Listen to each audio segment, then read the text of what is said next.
वाहिगुरु साहिब जीओ। कमल बदन ते बचन सुने जब, वैद विचक्षण निमर भयो तब। कमल बदन ते बचन सुने जब। वाहिगुरु जी का खालसा, वाहिगुरु जी की फतेह। ਧੰਨ ਧੰਨ ਸਾਹਿਬ ਸ੍ਰੀ ਗੁਰੂ ਗ੍ਰੰਥ ਸਾਹਿਬ ਮਹਾਰਾਜ ਦੀ ਪਾਵਨ ਪਵਿੱਤਰ ਹਜ਼ੂਰੀ ਵਿੱਚ ਬਿਰਾਜਮਾਨ ਗੁਰੂ ਰੂਪ ਗੁਰੂ ਖਾਲਸਾ ਸਾਧ ਸੰਗਤ ਜੀ, ਧੰਨ ਧੰਨ ਸਤਿਗੁਰੂ ਗੁਰੂ ਨਾਨਕ ਦੇਵ ਸਾਹਿਬ ਜੀ ਮਹਾਰਾਜ ਦਾ ਪਾਵਨ ਪ੍ਰਸੰਗ ਸਰਵਣ ਕਰ ਰਹੇ ਹਾਂ। ਚੱਲ ਰਹੀ ਲੜੀਵਾਰ ਕਥਾ ਦੇ ਵਿੱਚ ਸਤਿਗੁਰੂ ਬਹੁਤ ਸੋਝੀ ਪਾ ਰਹੇ ਹਨ ਆਪਾਂ ਨੂੰ। ਅਮੋਲਕ ਗੁਰੂ ਕੀ ਕਥਾ, गुरु का इतिहास, गुरबाणी की कथा। सो महाराज कहते हैं अमुल गौना अमुल व्यापार, अमुल व्यापारीए मुल भंडार। बहुत भागां दे नाल गुरबाणी की कथा, गुर इतिहास श्रवण कर रहे हाँ। सो महाराज ने कृपा की है, जिथे नाल नाल कथा अते साहिबजादियां दे शहीदी दे दिन, वड्डे साहिबजादियां दे जोड़ मेलियां तो बाद छोटे साहिबजादे बाबा जोरावर सिंह जी, बाबा फतेह सिंह जी अते माता गुजर कौर दे शहीदी दिवस संगतां श्री फतेहगढ़ साहब मना रही हैं। बहुत भारी इकट्ठ, संगतां दा मत्था टेकना, थां थां लंगर लाउणे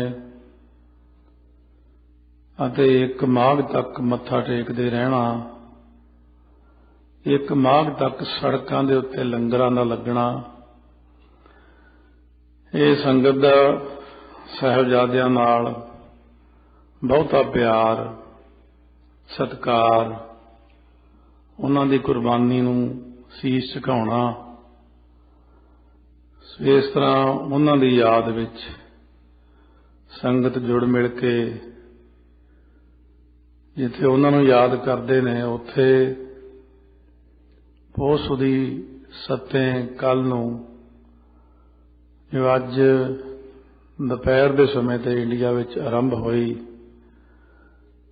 सो अज जदों दोपहर के समय 12 बजे सन, पोह सुदी सत्ते नूं पटना शहर विखे पव लिओ। उदों रात का 1:30 बजिया सी। सो इन्ने समय उपर महाराज सच्चे पातशाह ने इस तो भी पहला 1 बजे के करीब अवतार धारिया। वह प्रगटियो मरदा गमड़ा वरियाम अकेला, वाहो वाहो गोबिंद सिंह आपे गुर चेला। क्योंकि शहीदी जोड़ मेले विचकार आउण करके यह गुरपुरब सारे थावां ते 5 जनवरी नूं अथवा ऐतवार होण करके 7 जनवरी नूं मनाया जा रहा है। सतगुरु महाराज जी नूं याद करदियां हन संगतां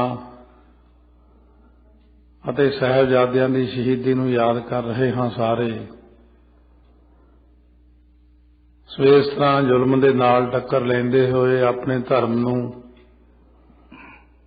धर्म दा प्यार धर्म नाल दिखाउंदे होए अपना खून दे के शादी दित्ती। असीं धर्म नूं प्यार करदे, अपना खून डोल के शादी देनी, इहनूं कहंदे ने शहीद। शहीदी दित्ती है, धर्म नहीं छड्डिया अपना। क्योंकि जिन्हां नूं सही अर्थां विच धर्म दा, सिੱਖੀ दा, सचखंड दा ज्ञान हो जांदा है, ਉਹ अपने शरीर नूं, पदार्थां नूं ਪੈਸੇ ਨੂੰ, ਸੰਸਾਰਕ ਸੁੱਖਾਂ ਨੂੰ ਗੰਦਗੀ ਦਾ ਢੇਰ ਸਮਝ ਕੇ ਤਿਆਗ ਦਿੰਦੇ ਨੇ। ਉਹਨਾਂ ਨੂੰ ਇਹ ਹੈ ਕਿ ਜੇ ਸ਼ਹੀਦ ਹੋਵਾਂਗੇ ਧਰਮ ਪਿੱਛੇ ਤਾਂ ਫਿਰ ਸਤਿਗੁਰੂ ਮਹਾਰਾਜ ਦੀ ਪ੍ਰਸੰਨਤਾ ਹੋਵੇਗੀ, ਅਕਾਲ ਪੁਰਖ ਦੀ ਪ੍ਰਸੰਨਤਾ ਹੋਵੇਗੀ ਸਾਡੇ ਤੇ। ਸੋ ਇਸ ਤਰ੍ਹਾਂ ਮਹਾਰਾਜ ਸੱਚੇ ਪਾਤਸ਼ਾਹ ਦੇ ਛੋਟੇ ਸਾਹਿਬਜ਼ਾਦਿਆਂ ਨੂੰ ਬਾਰ-ਬਾਰ ਨਮਸਕਾਰ ਕਰੀਏ, ਜਿਨ੍ਹਾਂ ਨੇ ਇੰਨੀ ਛੋਟੀ ਉਮਰ ਦੇ ਵਿੱਚ ਸ਼ਹੀਦੀ ਦਿੱਤੀ। 7 ਅਤੇ 9 ਸਾਲ ਦੀ ਅਵਸਥਾ, ਉਹਨਾਂ ਨੂੰ ਯਾਦ ਕਰੀਏ। 10ਵੇਂ ਪਾਤਸ਼ਾਹ ਮਹਾਰਾਜ ਨੂੰ ਯਾਦ ਕਰੀਏ। ਉਹ ਜਾਗਦੀ ਜੋਤ ਗੁਰੂ ਗ੍ਰੰਥ ਸਾਹਿਬ ਮਹਾਰਾਜ ਦੀ ਹਜ਼ੂਰੀ ਵਿੱਚ ਬੈਠ ਕੇ ਪਹਿਲੇ ਪਾਤਸ਼ਾਹ ਦਾ ਪਾਵਨ ਪ੍ਰਸੰਗ, ਕੱਲ ਜਿੱਥੇ ਗੁਰਾਂ ਨੇ ਇੰਨਾ ਹਰਦਾਸ ਵੈਦ ਨੂੰ ਉਪਦੇਸ਼ ਦਿੱਤਾ, ਜਿੱਥੇ ਸਰੀਰਕ ਬਿਮਾਰੀਆਂ ਨੇ, ਵਾਏ ਪਿੱਤ ਕਫ ਖੂਨ ਦਾ ਵਿਗਾੜ, ਉੱਥੇ ਆਤਮਿਕ ਤੌਰ ਤੇ ਬਹੁਤ ਅੰਦਰ ਮਨ ਨੂੰ ਬਿਮਾਰੀਆਂ ਲੱਗੀਆਂ ਹੋਈਆਂ ਨੇ।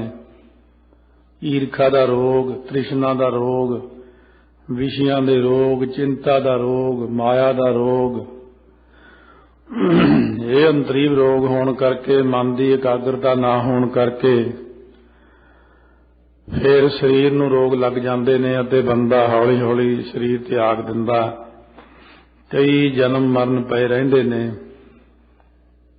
ਕਿਸੇ ਕਿਸੇ ਨੂੰ ਸਤਿਗੁਰੂ ਸੋਝੀ ਪਾ ਕੇ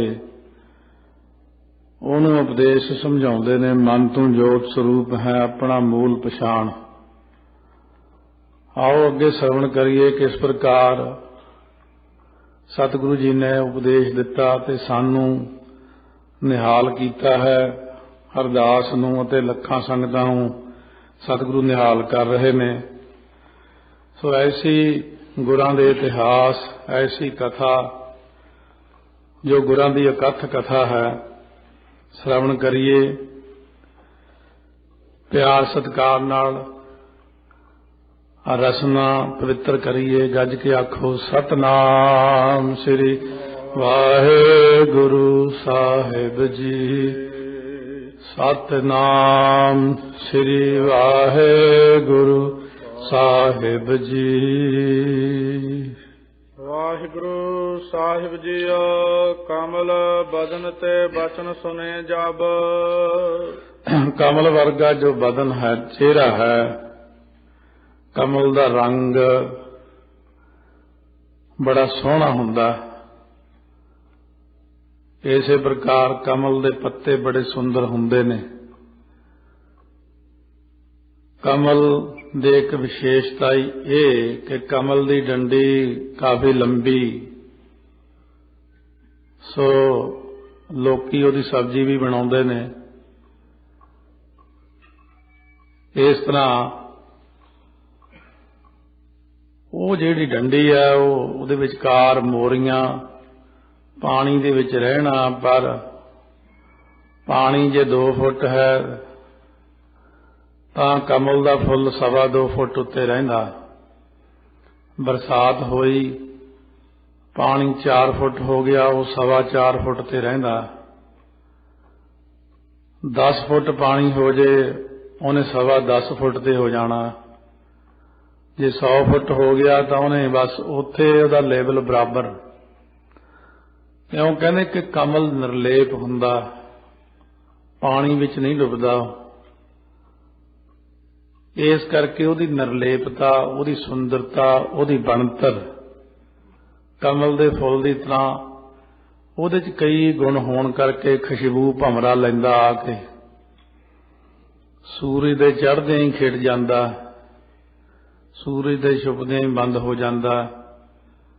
ਇਸ ਤਰ੍ਹਾਂ ਕਮਲ ਦੇ ਕਈ ਗੁਣਾਂ ਨੂੰ ਲੈ ਕੇ ਕਮਲ ਬਦਨ, ਕਮਲ ਨੇਤਰ, ਕਮਲ ਹਸਤ, ਕਮਲ ਚਰਨ, ਕਮਲ, ਐਸੇ ਅੱਖਰ ਜਿਹੜੇ ਨੇ ਸਤਿਕਾਰ ਵਜੋਂ ਵਰਤੇ ਜਾਂਦੇ ਨੇ। ਕਮਲ ਬਦਨ ਤੇ ਬਚਨ ਸੁਨੇ ਜਬ। ਕਮਲ ਵਰਗੇ ਨਿਰਲੇਪ ਚਿਹਰੇ ਤੋਂ ਜਦੋਂ ਐਸੇ ਬਚਨ ਸੁਣਨਾ ਕੀਤੇ। ਵੈਦ ਵਿਚਛਣ ਨਿਮਰ ਭਇਓ ਤਬ। ਜਿਹੜਾ ਬਹੁਤਾ ਆਪਣੇ ਆਪ ਨੂੰ ਚਤਰ ਸਮਝਦਾ ਸੀ ਵੈਦ, ਉਹ ਨਿਮਰਤਾ ਚ ਆ ਗਿਆ ਜਦੋਂ ਗੁਰਾਂ ਨੇ ਬੜਾ ਉੱਚਾ ਉਪਦੇਸ਼ ਦਿੱਤਾ। ਉੱਚੇ ਉਪਦੇਸ਼ ਨੂੰ ਸ਼ਰਵਣ ਕਰਕੇ ਉਹਦੀ ਹਉਮੈ ਦੀ ਨਿਵਰਤੀ ਕਰ ਦਿੱਤੀ ਗੁਰਾਂ ਨੇ। ਨਿਜ ਮਨ ਕੋ ਮਨ ਸਭ ਹੋਏ ਤਬ ਹੀ। ਹੁਣ ਉਹ ਆਪਣੇ ਮਨ ਦੇ ਅੰਦਰ ਇਨਸਾਫ ਕਰਨ ਵਾਲਾ ਮੁਨਸਿਫ ਬਣ ਗਿਆ ਔਰ ਮਨ ਦੇ ਅੰਦਰ ਤੱਕੜੀ ਵਿੱਚ ਪਾ ਕੇ ਤੋਲਦਾ ਵਿਚਾਰ ਕਰਦਾ ਹੈ ਕਿ ਜੋ ਗੁਰਾਂ ਨੇ ਕਿਹਾ ਅਸਲ ਵਿੱਚ ਉਹ ਗੱਲ ਸਹੀ ਹੈ ਕਿ ਅਸੀਂ ਮਨੁੱਖ ਜਿਹੜੇ ਆ, ਸਾਡੇ ਅੰਦਰ ਇਹ ਰੋਗ ਭਰੇ ਪਏ ਨੇ ਈਰਖਾ ਦੇ, ਦਵੈਸ਼ ਦੇ, ਹਉਮੈ ਦੇ। ਉਹਨਾਂ ਕਰਕੇ ਸਾਡਾ ਬਹੁਤ ਨੁਕਸਾਨ ਹੁੰਦਾ, ਸਰੀਰਾਂ ਦਾ, ਪਰਿਵਾਰਾਂ ਦਾ, ਦੇਸ਼ਾਂ ਦਾ, ਪੰਥ ਦਾ, ਕੌਮ ਦਾ।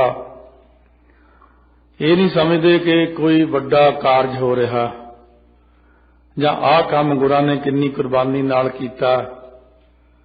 ਸਤਿਗੁਰੂ ਬਹੁਤ ਉੱਚਾ ਉੱਠ ਕੇ ਸੋਚਦੇ ਨੇ। ਗੁਰਾਂ ਨੇ ਪੰਥ ਲਈ ਸਾਰਾ ਕੁਝ ਆਪਣਾ ਪੰਥ ਨੂੰ ਸਮਰਪਿਤ ਕਰਤਾ, ਸਰਬੰਸ ਦਾਨ ਕਰ ਦਿੱਤਾ ਤੇ ਸੰਸਾਰ ਦੇ ਲੋਕ ਮਾੜੀ ਮਾੜੀ ਗੱਲ ਪਿੱਛੇ, ਛੋਟੀ ਛੋਟੀ ਗੱਲ ਪਿੱਛੇ ਪੰਥ ਦਾ ਵੱਡਾ ਨੁਕਸਾਨ ਕਰ ਦਿੰਦੇ ਨੇ, ਘਰਾਂ ਦਾ ਨੁਕਸਾਨ ਕਰ ਦਿੰਦੇ ਨੇ, ਕੌਮ ਦਾ ਨੁਕਸਾਨ ਕਰ ਦਿੰਦੇ ਨੇ, ਦੇਸ਼ਾਂ ਦੇ ਨੁਕਸਾਨ ਹੋ ਜਾਂਦੇ ਨੇ, ਕਿਉਂਕਿ ਉਹਨਾਂ ਦੀ ਜਿਹੜੀ ਸੋਚ ਹੁੰਦੀ ਹੈ ਬੜੀ ਸੌੜੀ ਤੇ ਛੋਟੀ ਹੁੰਦੀ। ਇਸ ਕਰਕੇ ਸਤਿਗੁਰੂ ਕਹਿੰਦੇ ਨੇ ਵੱਡੀ ਸੋਚ ਵਾਲਾ ਕੋਈ ਕੋਈ ਮਨੁੱਖ ਹੁੰਦਾ ਜਿਹੜਾ ਗੁਰਾਂ ਦੇ ਸਿਧਾਂਤ ਦੀ, ਉਪਦੇਸ਼ ਦੀ, ਮਹਾਰਾਜ ਦੇ ਜੋ ਬਖਸ਼ੇ ਕੀਤੇ ਆਪਾਂ ਨੂੰ ਰਹਿਤਨਾਮੇ, ਰਹਿਤ ਮਰਿਆਦਾ, ਇਹਨਾਂ ਸਾਰੀਆਂ ਚੀਜ਼ਾਂ ਦੀ ਇੱਕ ਸੋਚ ਵੱਡੀ ਹੋਵੇ ਕਿ ਦਿੱਤਾ ਸਾਰਾ ਕੁਝ ਗੁਰਾਂ ਨੇ ਹੈ, ਦੇਣ ਵਾਲੇ ਉਹ ਨੇ, ਸੰਗਤ ਦੇਣ ਵਾਲੀ ਹੈ ਤੇ ਅਸੀਂ ਸਿਰਫ ਉਹਨੂੰ ਸਹੀ ਢੰਗ ਨਾਲ ਚਲਾ ਨਹੀਂ ਸਕਦੇ। ਆਪਣੇ ਕੋਲੋਂ ਕੁਝ ਵੀ ਨਹੀਂ ਦੇਣਾ, ਆਪਣੇ ਕੋਲ ਇੱਕ ਪੈਸਾ ਵੀ ਨਹੀਂ ਦੇਣਾ, ਫਿਰ ਵੀ ਨੁਕਸਾਨ।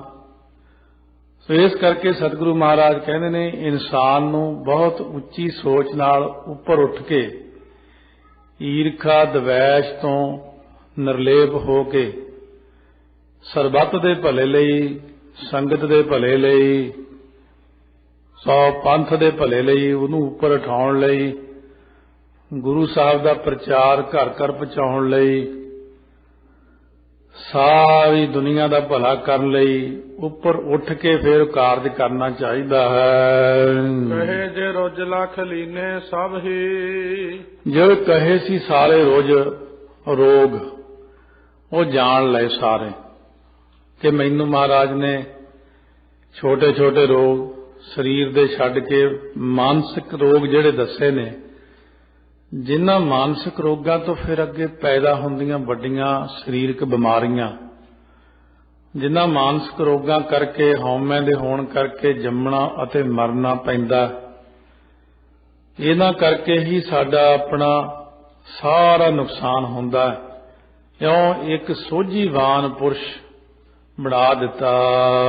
ਕਰ ਬਿਬ ਬੰਦਤਾ ਬਿਨੈ ਬਖਾਨੀ। ਬਿਬ ਹੁੰਦਾ ਦੋਵੇਂ ਹੱਥ ਜੋੜ ਕੇ ਬੇਨਤੀ ਕੀਤੀ ਇਸ ਪ੍ਰਕਾਰ। ਹਾਂ ਹੇਰਿਓ ਹੋਇ ਕਰ ਅਣਜਾਨੀ। ਮੈਂ ਦੇਖਿਆ ਸੀ ਅਣਜਾਣ ਬਣ ਕੇ, ਜਾਣ ਨਹੀਂ ਸੀ ਸਕਿਆ, ਅਣਜਾਣ ਸੀ ਪਹਿਲਾਂ। ਤਸ ਇੱਛਾ ਕਰੀਏ ਤਸ ਲੀਲਾ। ਸੋ ਜਿਹੀ ਜੀ ਇੱਛਾ ਕਰਦੇ ਹੋ ਉਹੀ ਜੀ ਲੀਲਾ ਕਰਦੇ ਹੋ। ਮਹਾਪੁਰਖ ਤੁਮ ਗੁਣੀ ਗਹੀਲਾ। ਆਪ ਜੀ ਬਹੁਤ ਵੱਡੇ ਹੋ, ਗੁਣਾਂ ਦੇ ਖਜ਼ਾਨੇ ਹੋ, ਮਹਾਨ ਪੁਰਖ ਹੋ। ਸਾਡੀ ਸਮਝ ਵਿੱਚ ਤਾਂ ਕਦੇ ਇਹ ਗੱਲਾਂ ਆਈਆਂ ਹੀ ਨਹੀਂ ਹਨ। ਤੁਮਰੇ ਬਚਨ ਨ ਮੋਹਿ ਅਵਿਦਿਆ। ਤੁਹਾਡੇ ਜਿਹੜੇ ਬਚਨ ਮਹਾਰਾਜ ਅਮੋਲਕ ਬਚਨ ਨੇ, ਇਹਨਾਂ ਦੇ ਨਾਲ ਮੇਰੇ ਅੰਦਰ ਜਿਹੜੀ ਅਵਿਦਿਆ ਪਈ ਹੋਈ ਸੀ ਮਨ ਦੇ ਵਿੱਚ, ਆਨ ਲਛ ਜਾ ਕੀਨੀ ਭਿਦਿਆ, ਜਿਵੇਂ ਨਿਸ਼ਾਨੇ ਦੇ ਉੱਤੇ ਜਾ ਕੇ ਤੀਰ ਵੱਜਦਾ ਹੈ, ਤੁਹਾਡੇ ਬਚਨ ਮੇਰੇ ਮਨ ਦੇ ਉੱਤੇ ਇਸ ਤਰ੍ਹਾਂ ਜਾ ਕੇ ਵੱਜੇ। ਆਮੀ ਹੋਵਨ ਬਹੁਰ ਅਨਾਮੀ, ਇਹ ਜਿਹੜਾ ਹੈ ਆਮੀ ਹੁੰਦਾ ਰੋਗ ਅਤੇ ਬਹੁਰ ਅਨਾਮੀ, ਫਿਰ ਮੈਨੂੰ ਆਪ ਨੇ ਕਰ ਦਿੱਤਾ ਅਰੋਗ, ਕਿਉਂਕਿ ਇਸ ਪ੍ਰਕਾਰ ਆਮੀ, ਆਮ ਕਹਿੰਦੇ ਰੋਗ ਨੂੰ, ਆਮੀ ਅਤੇ ਅਨਾਮੀ, ਇਸੇ ਤਰ੍ਹਾਂ ਹੀ ਨਾ ਆਮ, ਜਦੋਂ ਕਈ ਵਾਰ ਅੰਤਰੀਵ ਅਰਥ ਚੱਲਦੇ ਹੁੰਦੇ ਨੇ ਮੂਲ ਮੰਤਰ 'ਚ, ਸੱਤ ਦਾ ਅਰਥ ਕਰਨਾ, ਸੱਤ ਸੱਤ ਸਰੂਪ ਹੈ। ਨਾਮ ਦੇ ਕੰਨੇ 'ਚ ਐੜਾ ਨਿਕਾਲ ਕੇ ਫਿਰ ਅਰਥ ਬਣਦਾ ਨਾ ਆਮ, ਆਮ ਉੱਥੇ ਰੋਗ ਨੂੰ ਕਹਿੰਦੇ, ਨਾ ਉਹਨੂੰ ਕੋਈ ਰੋਗ ਹੈ ਪਰਮਾਤਮਾ ਨੂੰ। ਇਸ ਕਰਕੇ ਬਹੁਤ ਸਾਰੇ ਅਰਥ ਨੇ ਜਿਹੜੇ ਕਿਤੋਂ ਨਾ ਆ ਕੇ ਜੋੜ ਮੇਲ ਖਾ ਜਾਂਦੇ ਨੇ। ਸੋ ਇਹ ਐਸੇ ਅਨੁਭਵ ਦੇ ਦੁਆਰਾ ਆਤਮਿਕ ਅਰਥ ਜਦੋਂ ਮਹਾਂਪੁਰਸ਼ ਕਰਦੇ ਨੇ, ਉਹ ਬੁੱਧੀਵਾਨਾਂ ਦੀ ਸਮਝ ਤੋਂ ਪਰੇ ਹੁੰਦੇ ਨੇ।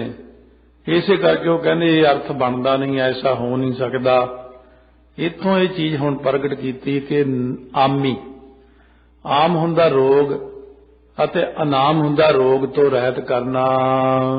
ਲਖ ਲੀਏ ਗਤ ਸਭ ਹੋਏ ਤਬ ਸਾਮੀ, ਇਸ ਕਰਕੇ ਸਾਰੀ ਜਿਹੜੀ ਸੀ ਆਪ ਜੀ ਦੀ ਅਵਸਥਾ ਤੋਂ ਜਾਣ ਲਈ ਹੈ ਹਾਲਤ ਆਪ ਜੀ ਦੀ ਸ਼ਾਮੀ, ਭਾਵ ਸ਼ਰਨ ਵਿੱਚ ਪੈ ਕੇ, ਤੁਹਾਡੀ ਸ਼ਰਨ ਵਿੱਚ ਪੈ ਕੇ ਮੈਂ ਸਾਰੀ ਗੱਲ ਜਾਣ ਲਈ। ਅਬ ਮੁਝ ਪਰ ਇਹ ਕਰਨਾ ਕਰੀਏ, ਹੁਣ ਆਪ ਜੀ ਮੇਰੇ ਉੱਤੇ ਕਿਰਪਾ ਕਰਕੇ ਮਿਹਰ ਕਰੋ ਜੀ। ਮਨ ਕੋ ਰੋਗ ਸਗਲ ਪਰ ਹਰੀਏ, ਮਹਾਰਾਜ ਜੀ ਬਾਹਰਲੇ ਸਰੀਰਕ ਰੋਗਾਂ ਦੀ ਦਵਾਈ ਤਾਂ ਵੱਖਰੀ ਹੈ, ਇਹ ਤਾਂ ਅੱਜ ਹੀ ਪਤਾ ਲੱਗਿਆ ਕਿ ਮਨ ਨੂੰ ਵੀ ਰੋਗ ਲੱਗੇ ਹੋਏ ਨੇ, ਤੇ ਹੁਣ ਕਿਰਪਾ ਕਰੋ ਦਵਾਈ ਤਾਂ ਦਿਓ, ਫਿਰ ਮਨ ਦੇ ਰੋਗ ਮੇਰੇ ਦੂਰ ਹੋ ਜਾਣ ਜੀ। ਸ੍ਰੀ ਗੁਰ ਕਹਿਓ ਕਰੋ ਸਤ ਸੰਗਾ, ਮਹਾਰਾਜ ਸੱਚੇ ਪਾਤਸ਼ਾਹ ਕਹਿੰਦੇ ਹਉਮੈ ਦੀ ਨਿਵਰਤੀ ਲਈ ਸਤਸੰਗ ਬਣਾਈ ਆ। ਸਤ ਸੰਗਤ ਦੇ ਵਿੱਚ ਜਿਹੜਾ ਬਹਿਣਾ ਜਾ ਕੇ ਇੱਕ ਬਰਾਬਰ, ਕੋਈ ਵੱਡਾ ਨਹੀਂ ਕੋਈ ਛੋਟਾ ਨਹੀਂ, ਸਾਰੇ ਇੱਕੋ ਥਾਂ ਤੇ ਬੈਠਣ ਵਾਲੇ, ਇੱਕੋ ਉਪਦੇਸ਼ ਦੀ ਵਰਖਾ, ਬਾਹਰ ਸਭ ਕੁਝ ਛੱਡ ਕੇ ਤਨ ਦੀ ਹੰਗਤਾ, ਮਮਤਾ, ਆਪਣੀ ਵਿਦਿਆ ਦਾ ਮਾਣ, ਧਨ ਦਾ ਹੰਕਾਰ, ਇੱਕੋ ਥਾਂ ਤੇ ਬਹਿਣਾ। ਹਰ ਇੱਕ ਮਾਈ ਭਾਈ ਨੇ, ਗਰੀਬ ਅਮੀਰ, ਛੋਟਾ ਵੱਡਾ, ਬਜ਼ੁਰਗ ਹੈ, ਬੱਚਾ ਹੈ। ਸੋ ਇਸੇ ਪ੍ਰਕਾਰ ਸਾਰੀਆਂ ਵੱਡੀਆਂ ਮਾਤਾਵਾਂ, ਭੈਣਾਂ, ਬੱਚੀਆਂ ਸਭ ਨੇ ਇੱਕ ਥਾਂ ਦੇ ਉੱਤੇ ਬਹਿ ਕੇ ਜਦੋਂ ਗੁਰਾਂ ਦਾ ਉਪਦੇਸ਼ ਸੁਣਿਆ, ਅਤੇ ਉਹ ਸਰੀਰਕ ਉਪਦੇਸ਼ ਨਹੀਂ ਆਤਮਿਕ ਉਪਦੇਸ਼ ਜਦੋਂ ਲਿਆ, ਉਸ ਵਕਤ ਉੱਥੇ ਸੰਗਤ ਵਿੱਚ ਬਹਿ ਕੇ ਹੰਗਤਾ ਦੀ ਨਿਵਰਤੀ ਹੁੰਦੀ ਹੈ। ਦਿਨ ਥੋੜਨ ਮੈਂ ਹੋਵਹਿ ਭੰਗਾ, ਇਹ ਥੋੜਿਆਂ ਦਿਨਾਂ ਦੇ ਵਿੱਚ ਮਨ ਦੇ ਸਾਰੇ ਰੋਗ ਹੌਲੀ ਹੌਲੀ ਜੇ ਸਹੀ ਢੰਗ ਨਾਲ ਸਿੱਖ ਜਾਵੇ, ਸੰਗਤ ਵਿੱਚ ਇਹ ਜਾਣ ਕੇ ਕਿ ਮੈਂ ਮਾਨਸਿਕ ਰੋਗ ਦੂਰ ਕਰਨੇ ਨੇ ਆਪਣੇ, ਫਿਰ ਇਹ ਦੂਰ ਹੋ ਜਾਂਦੇ ਨੇ। ਜੇ ਜਗਿਆਸੂ ਬਣ ਕੇ, ਸ਼ਰਧਾਲੂ ਬਣ ਕੇ ਜਾਵੇ, ਸ਼ਰਧਾ ਨਾਲ ਜਾਵੇ, ਤੇ ਜੇ ਇਹਨਾਂ ਰੋਗਾਂ ਨੂੰ ਜਾਈਏ, ਜੇ ਵੈਸੇ ਹੀ ਘੁੰਮ ਕੇ ਹੀ ਜਾਣਾ ਗੇੜਾ ਜਾਂ ਲਾ ਕੇ, ਫਿਰ ਹੋਰ ਗੱਲ ਹੈ। ਜੇ ਆਪਾਂ ਇੱਛਾ ਕਰਕੇ ਜਾਈਏ ਮਹਾਰਾਜ ਕੋਲ ਚੱਲੇ, ਮੇਰਾ ਰੋਗ ਹਟਾ ਦਿਓ ਅੰਦਰੋਂ ਬਾਹਰੋਂ, ਆਦਿ ਵਿਆਧੀ ਉਪਾਧੀ, ਇਹ ਮਹਾਰਾਜ ਕਿਰਪਾ ਕਰਕੇ ਰੋਗ ਦੂਰ ਕਰ ਦਿਓ, ਤਾਂ ਫਿਰ ਠੀਕ ਹੈ। ਜੇ ਐਵੇਂ ਜਿਵੇਂ ਕੋਈ ਹਸਪੀਟਲ ਗਿਆ, ਕਮਰੇ ਕੁਮਰੇ ਦੇਖੇ, ਡਾਕਟਰ ਕੀ ਕਰਦੇ ਬੈਠੇ, ਘੁੰਮ ਘੁਮਾ ਕੇ ਆ ਗਿਆ, ਕਿਸੇ ਨੂੰ ਮਿਲਿਆ ਨਹੀਂ, ਰੋਗ ਨਹੀਂ ਦੱਸਿਆ, ਤੇ ਫਿਰ ਆਖੇ ਹਸਪੀਟਲ ਵੀ ਜਾ ਆਇਆ, ਡਾਕਟਰ ਵੀ ਸਾਰੇ ਦੇਖੇ ਆ, ਪਰ ਮੇਰਾ ਰੋਗ ਤਾਂ ਕਿਸੇ ਨੇ ਹਟਾਇਆ ਨਹੀਂ। ਮਿਲਿਆ ਤਾਂ ਕਿਸੇ ਨੂੰ ਨਹੀਂ, ਪੁੱਛਿਆ ਕਿਸੇ ਨੂੰ ਨਹੀਂ, ਸਲਾਹ ਨਹੀਂ ਲਈ ਕਿਸੇ ਦੀ, ਉਪਦੇਸ਼ ਨਹੀਂ ਲਿਆ। ਇਸੇ ਤਰ੍ਹਾਂ ਸੰਗਤ ਵਿੱਚ ਆ ਕੇ ਸਿਰਫ ਮੱਥਾ ਟੇਕਿਆ, ਇੱਧਰ ਉੱਧਰ ਦੇਖਿਆ, ਪਰਿਕਰਮਾ ਕੀਤੀ, ਉੱਥੇ ਤਾਂ ਫਲਾਨਾ ਬੈਠਾ ਸੀ, ਉੱਥੇ ਤਾਂ ਆਹ ਸੀ, ਉੱਥੇ ਆਹ ਨਹੀਂ ਠੀਕ ਸੀ ਕਰਕੇ ਇਹ ਨਹੀਂ ਸੁਣਿਆ ਕਿ ਉਪਦੇਸ਼ ਗੁਰੂ ਦਾ ਬਹੁਤ ਵੱਡਾ ਉਪਦੇਸ਼ ਲੈਣ ਗਿਆ। ਅੱਜ ਉੱਥੇ ਲੰਗਰ 'ਚ ਦਾਲ ਬਣੀ ਸੀ, ਅੱਜ ਆਹ ਸਬਜ਼ੀ ਬਣੀ ਸੀ, ਅੱਜ ਉੱਥੇ ਮੈਨੂੰ ਪ੍ਰਸਾਦ ਠੰਡਾ ਮਿਲਿਆ। ਉਹ ਨੁਕਤਾ ਚੀਨੀ ਜੀ ਕਰ ਕਰਾ ਕੇ ਬਾਹਰੀ ਬਾਹਰੀ ਚੀਜ਼ਾਂ ਦੇਖ ਦਿਖਾ ਕੇ ਗੁਰਾਂ ਦੇ ਉਪਦੇਸ਼ ਤੋਂ ਹੀਣਾ ਹੀ ਮੁੜ ਗਿਆ। ਮਨ ਸੁਖ ਪਾਏ ਕਰੀ ਪਦ ਬੰਧਨ। ਫਿਰ ਇਸ ਤਰੀਕੇ ਨਾਲ ਮਨ ਦੇ ਅੰਦਰ ਬਹੁਤਾ ਸੁਖ ਪਾਇਆ ਗੁਰਾਂ ਦਾ ਉਪਦੇਸ਼ ਸੁਣ ਕੇ। ਮਹਾਰਾਜ ਜੀ ਦੇ ਚਰਨਾਂ ਕਮਲਾਂ ਤੇ ਆਪਣਾ ਮੱਥਾ ਐਨ ਪਿਆਰ ਨਾਲ ਲਾ ਕੇ ਮੱਥਾ ਟੇਕਿਆ। ਮਹਿਮਾ ਜਾਣੀ ਕੁਮਤ ਨਿਕੰਦਨਾ। ਸੋ ਜਾਣ ਲਈ ਮਹਿਮਾ ਕਿ ਇਹ ਜਿਹੜੀ ਖੋਟੀ ਬੁੱਧੀ ਦੇ ਨਾਸ਼ ਕਰਨ ਵਾਲੇ ਨੇ ਸਤਿਗੁਰੂ ਸਾਡੇ, ਇਉਂ ਮਹਾਰਾਜ ਸੱਚੇ ਪਾਤਸ਼ਾਹ ਨੂੰ ਮੱਥਾ ਟੇਕਿਆ।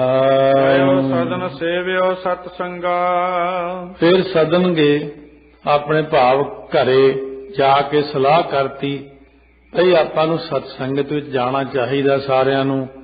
ਇਉਂ ਫਿਰ ਸਤ ਸੰਗਤ ਕਰਨੀ ਸ਼ੁਰੂ ਕਰ ਦਿੱਤੀ। ਮੋਖ ਉਚਤ ਭਾ ਔਰ ਭ੍ਰਮ ਭੰਗਾ। ਹੁਣ ਮੁਕਤੀ ਦੇ ਯੋਗ ਹੋ ਗਿਆ। ਭਰਮ ਜਿਹੜਾ ਸੀ ਭੰਗ ਹੋ ਗਿਆ, ਭਰਮ ਟੁੱਟ ਗਿਆ ਮਨ ਦਾ ਕਿ ਪਹਿਲਾਂ ਜੋ ਮੈਂ ਸੋਚਦਾ ਸੀ ਕਿ ਮੈਂ ਹੀ ਆ, ਬਸ ਦੂਜਾ ਹੈ ਹੀ ਨਹੀਂ। ਸੋ ਜਿਵੇਂ ਕੋਈ ਕਹਿੰਦੇ ਨੇ ਵੈਦ ਸੀ, ਉਹ ਜਿਹਨੂੰ ਪੁੜੀ ਦੇ ਦਿੰਦਾ ਸੀ, ਮਜਾਲ ਹੈ ਕਿ ਉਹ ਬੰਦਾ ਨਾ ਠੀਕ ਹੋਵੇ। ਬੜਾ ਮਾਹਰ ਸੀ ਉਹ। ਲੋਕੀ ਇਲਾਕੇ ਦੇ ਉਹਦੇ ਕੋਲ ਆਉਂਦੇ ਸੀਗੇ ਥਾਂ ਥਾਂ ਤੋਂ, ਜਿਹਨੂੰ ਵੀ ਇੱਕ ਵਾਰ ਮਰਦੇ ਮਰਦੇ ਨੂੰ ਪੁੜੀ ਮੂੰਹ 'ਚ ਪਾ ਦੇਣੀ ਉਹਨੇ ਜਿਉਂਦਾ ਹੋ ਜਾਣਾ, ਇੰਨਾ ਮਾਹਰ ਵੈਦ। ਸੋ ਇੱਕ ਬੰਦੇ ਦੇ ਉਹਨੇ ਪੁੜੀ ਪਾਈ, ਚੁੱਕ ਕੇ ਲੈ ਕੇ ਗਏ ਸਾਰੇ ਜਾਣੇ। ਜਦੋਂ ਅਖੀਰਲੇ ਸਵਾਸਾਂ ਤੇ ਪੁੜੀ ਪਾਈ ਪਰ ਮੂੰਹ 'ਚ ਪੁੜੀ ਗਈ, ਫੇਰ ਵੀ ਚੜਾਈ ਕਰ ਗਿਆ। ਵੈਦ ਕਹਿੰਦਾ ਮੇਰੀ ਇਸ ਪੁੜੀ ਨਾਲ ਅੱਜ ਤੱਕ ਕੋਈ ਮਰਿਆ ਨਹੀਂ, ਵੀ ਹੁਣ ਮੈਨੂੰ ਵੀ ਜਿਉਣ ਦਾ ਅਧਿਕਾਰ ਨਹੀਂ। ਜਾ ਕੇ ਜਦੋਂ ਨਦੀ 'ਚ ਛਾਲ ਮਾਰਨ ਲੱਗਿਆ, ਧਰਮ ਰਾਜਾ ਉੱਥੇ ਪ੍ਰਗਟ ਹੋ ਕੇ ਕਹਿੰਦਾ ਰੁਕ ਜਾ, ਮਰਨਾ ਨਹੀਂ। ਆਪ ਹੱਥ ਖੋਲ ਕੇ ਦਿਖਾਇਆ, ਕਹਿੰਦਾ ਆ ਦੇਖ ਦਵਾਈ ਤਾਂ ਮੇਰੇ ਹੱਥ 'ਚ, ਜਿਹੜੀ ਤੂੰ ਉਹਦੇ ਮੂੰਹ 'ਚ ਪਾਈ ਸੀ ਮੈਂ ਹੱਥ ਅੱਗੇ ਕਰ ਲਿਆ ਸੀ। ਉਹ ਬੰਦੇ ਦਾ ਸਮਾਂ ਆ ਗਿਆ ਸੀ। ਤੂੰ ਰੱਬ ਤਾਂ ਨਹੀਂ ਹੈਗਾ, ਜਿਹਦਾ ਸਮਾਂ ਆ ਜਾਂਦਾ ਉਹਨੂੰ ਤਾਂ ਅਸੀਂ ਲੈ ਕੇ ਜਾਣਾ ਹੁੰਦਾ। ਇਸ ਕਰਕੇ ਦਵਾਈ ਆ ਮੇਰੇ ਕੋਲੇ ਆ। ਮੈਂ ਇਹ ਗੱਲ ਮੰਨਦਾ ਕਿ ਤੇਰੀ ਦਵਾਈ ਬਹੁਤ ਅੱਛੀ ਹੈ, ਰੱਬ ਨੇ ਤੇਰੇ ਤੇ ਮਿਹਰ ਕੀਤੀ ਹੈ, ਪਰ ਰੱਬ ਦੀ ਮਿਹਰ ਵਿੱਚ ਸਮਝਿਆ ਕਰ। ਤੈਨੂੰ ਵੀ ਹਉਮੈ ਬੜੀ ਹੋ ਗਈ ਸੀ ਕਿ ਮੈਂ ਬੰਦਾ ਮਰਨੋਂ ਬਚਾ ਲੈਣਾ, ਮੈਂ ਬੰਦੇ ਨੂੰ ਕੁਝ ਹੋਣ ਨਹੀਂ ਦਿੰਦਾ। ਇਸ ਕਰਕੇ ਸਤਿਗੁਰੂ ਮਹਾਰਾਜ ਕਹਿੰਦੇ ਨੇ ਜਿਹੜੀ ਹਉਮੈ ਹੋ ਹੀ ਜਾਂਦੀ ਹੌਲੀ ਹੌਲੀ, ਪਰ ਇਹਦਾ ਹੁਣ ਭਰਮ ਦੂਰ ਹੋ ਗਿਆ, ਸਤ ਸੰਗਤ ਵਿੱਚ ਜਾਣ ਲੱਗ ਪਿਆ।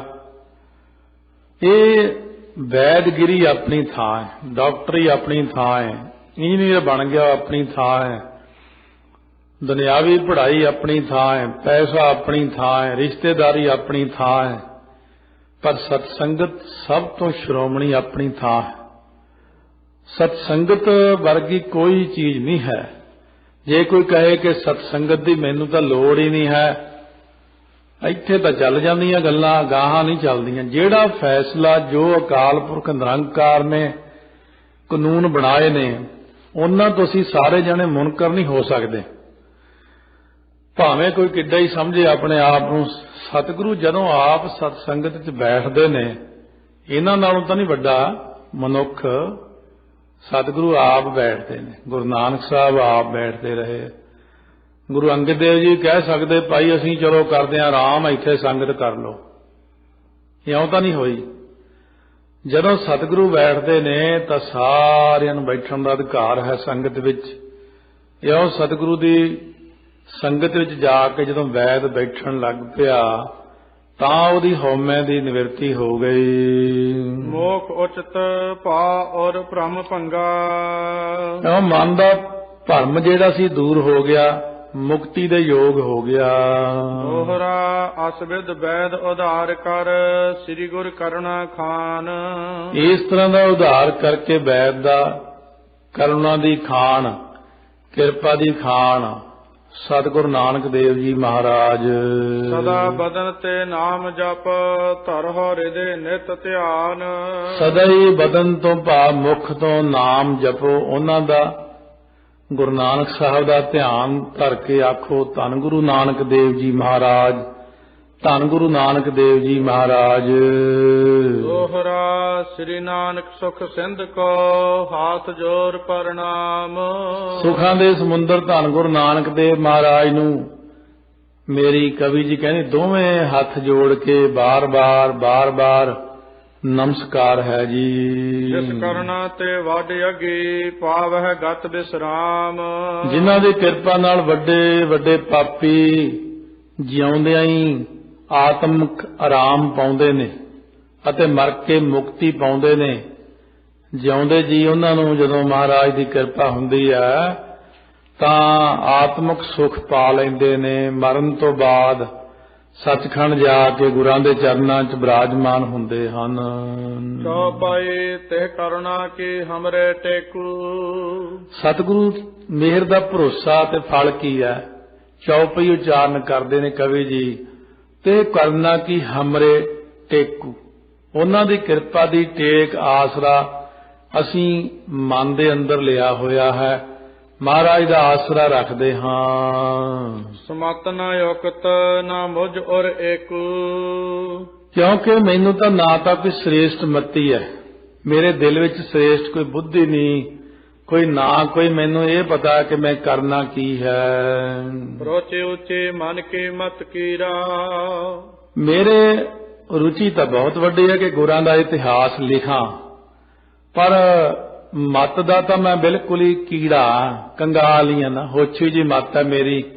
ਉਹ ਤਮੰਨਾ ਹੈ ਕਵੀ ਜੀ ਦੀ, ਕਹਿੰਦੇ ਲਿਖਾਂ ਇਤਿਹਾਸ ਜਿੱਡੇ ਵੱਡੇ ਗੁਰੂ ਨਾਨਕ ਦੇਵ ਜੀ, ਪਰ ਕਹਿੰਦੇ ਮੈਂ ਤਾਂ ਕੀੜਾ ਤੁੱਛ ਜੀ ਬੁੱਧੀ ਵਾਲਾ, ਮੈਂ ਤੁਹਾਡਾ ਇਤਿਹਾਸ ਕਿਵੇਂ ਲਿਖ ਸਕਦਾ ਜੀ। ਮਿਲੈ ਨ ਕੌਡੀ ਚਾਹੋ ਹੀਰਾ।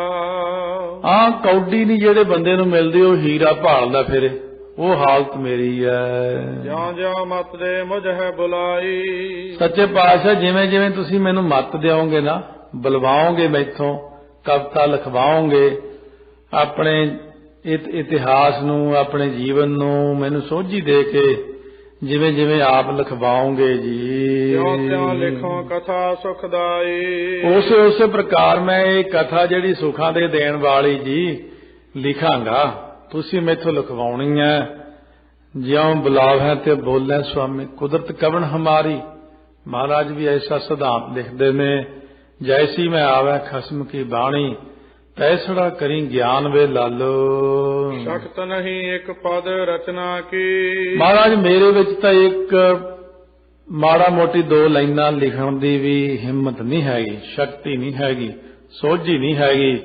ਇਹ ਕਵੀ ਜੀ ਨਾਲੇ ਇੰਨੇ ਵੱਡੇ ਕਵੀ ਹੋਏ ਨੇ, ਫੇਰ ਵੀ ਇੰਨੀ ਨਿਮਰਤਾ ਉਹਨਾਂ ਦੇ ਅੰਦਰ ਹੈ ਕਿ ਦੇਖੋ ਸੰਗਤ ਦੀ ਅਦਾਲਤ ਫੈਸਲਾ ਕਰੂਗੀ ਵੀ ਇਹ ਕਥਾ ਚੰਗੀ ਹੈ ਕਿ ਮਾੜੀ ਹੈ। ਬਹੁਤ ਲੋਕੀ ਰੌਲਾ ਪਾਉਂਦੇ ਨੇ ਇਹ ਕਥਾ ਜੀ ਬੰਦ ਹੋਣੀ ਚਾਹੀਦੀ ਹੈ, ਇਸ ਕਥਾ 'ਚ ਆਹ ਨਹੀਂ ਚੀਜ਼ਾਂ ਠੀਕ, ਆਹ ਨਹੀਂ ਹੈਗੀਆਂ। ਪਹਿਲਾਂ ਆਪਣਾ ਦਿਮਾਗ ਜਿਹੜਾ ਸੁੱਧ ਕਰੋ ਭਾਈ, ਬੁੱਧੀ ਨੂੰ ਸੁੱਧ ਕਰੋ, ਕਿਉਂਕਿ ਬਹੁਤ ਸਾਰੇ ਲੋਕਾਂ ਨੂੰ ਤਾਂ ਬਹੁਤ ਗੱਲਾਂ ਦਾ ਗਿਆਨ ਹੀ ਨਹੀਂ ਹੈਗਾ। ਇਸੇ ਕਰਕੇ ਤਾਂ ਰੌਲਾ ਪਾਈ ਜਾਂਦੇ ਨੇ ਸਾਰੇ ਥਾਈਂ ਕਿ ਆਹ ਕਥਾ ਠੀਕ ਨਹੀਂ, ਆਹ ਨਹੀਂ, ਇਹਦੇ 'ਚ ਤਾਂ ਲਿਖਿਆ।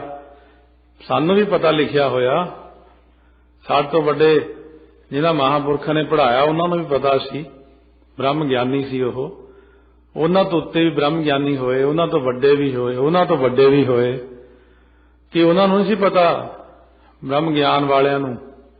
ਫਿਰ ਅਕਾਲੀ ਫੂਲਾ ਸਿੰਘ ਜੀ ਸ੍ਰੀ ਅਕਾਲ ਤਖ਼ਤ ਸਾਹਿਬ ਦੇ ਵੱਡੇ ਜਥੇਦਾਰ ਹੋਏ, ਉਹਨਾਂ ਦੇ ਸਮੇਂ ਕਥਾ ਹੁੰਦੀ ਰਹੀ, ਬਾਅਦ ਵਿੱਚ ਹੁੰਦੀ ਰਹੀ, ਨਹੀਂ ਸੀ ਪਤਾ ਕਿਸੇ ਨੂੰ। ਸੰਤ ਫਤਿਹ ਸਿੰਘ ਜੀ, ਸੰਤ ਚੰਨਣ ਸਿੰਘ ਜੀ ਹੋਏ ਨੇ, ਸੋ ਐਡੇ ਵੱਡੇ ਹੋਰ ਕਈ ਮਹਾਂਪੁਰਖ ਹੋਏ ਨੇ। ਸੋ ਕਿੰਨੇ ਮਹਾਂਪੁਰਖ ਹੋਏ ਦੁਨੀਆ ਤੇ ਕੋਈ ਅੰਦਾਜ਼ਾ ਉਹਨਾਂ ਨੂੰ ਨਹੀਂ ਸੀ ਪਤਾ। ਉਹਨਾਂ ਨੂੰ ਹੋਰ ਨਹੀਂ ਸੀ ਗ੍ਰੰਥਾਂ ਦਾ ਪਤਾ, 10ਵੇਂ ਪਾਤਸ਼ਾਹ ਬਾਰੇ ਨਹੀਂ ਸੀ ਉਹਨਾਂ ਨੂੰ ਪਤਾ। ਉਹ ਕਿਉਂ ਨਹੀਂ ਬੋਲੇ? ਕਿਉਂਕਿ ਉਹਨਾਂ ਨੂੰ ਅੰਤਰਜਾਮਤਾ, ਉਹਨਾਂ ਨੂੰ ਤਾਂ ਸਾਰਾ ਕੁਝ ਸਾਹਮਣੇ ਦਿਖ ਰਿਹਾ ਕੀ ਹੈ, ਕਿਉਂ ਲਿਖਿਆ ਹੈ, ਕਾਹਦੇ ਲਈ ਲਿਖਿਆ ਹੈ, ਉਹ ਤਾਂ ਸਭ ਜਾਣਦੇ ਨੇ, ਪਰ ਜਿਨ੍ਹਾਂ ਦੇ ਅੰਦਰ ਕਾਲਾ ਹਨੇਰਾ ਛਾਇਆ ਪਿਆ, ਨਿੱਕੀ ਜੀ ਬੁੱਧੀ ਦਾ ਹੰਕਾਰ ਹੈ, ਔਰ ਬਿਨਾਂ ਹੀ ਸੋਚੇ ਸਮਝੇ ਐਵੇਂ ਹੀ ਖਾਮਖਾਨੀ ਗੱਲਾਂ। ਕਿਤਨੀ ਸੁੰਦਰ ਕਵਿਤਾ ਲਿਖਣ ਤੋਂ ਬਾਅਦ ਕਵੀ ਜੀ ਕਿੰਨੀ ਨਿਮਰਤਾ ਜਣਾਉਂਦੇ ਨੇ ਕਿ ਮੈਂ ਕਹਿੰਦਾ ਵੀ ਜਦੋਂ ਅੱਗੇ ਅੱਗੇ ਜਾਵਾਂਗੇ ਦੇਖਿਓ ਕਿਸ ਤਰ੍ਹਾਂ ਕਵਿਤਾ ਲਿਖਦੇ ਨੇ। ਕੋਈ ਬੰਦਾ ਦੁਨੀਆ ਦਾ ਜਿਹੜਾ ਇਹ ਕਹੇ ਇਹ ਕਥਾ ਗੁਰਦੁਆਰਿਆਂ 'ਚ ਨਹੀਂ ਹੋਣੀ ਚਾਹੀਦੀ, ਕਿਉਂ? ਉਹ ਚਾਹੁੰਦਾ ਕਿ 10 ਗੁਰਾਂ ਦਾ ਇਤਿਹਾਸ ਕੋਈ ਸੁਣਾਵੇ ਹੀ ਨਾ, ਤੇ ਨਾ ਹੀ ਸੰਗਤ ਨੂੰ ਪਤਾ ਲੱਗੇ।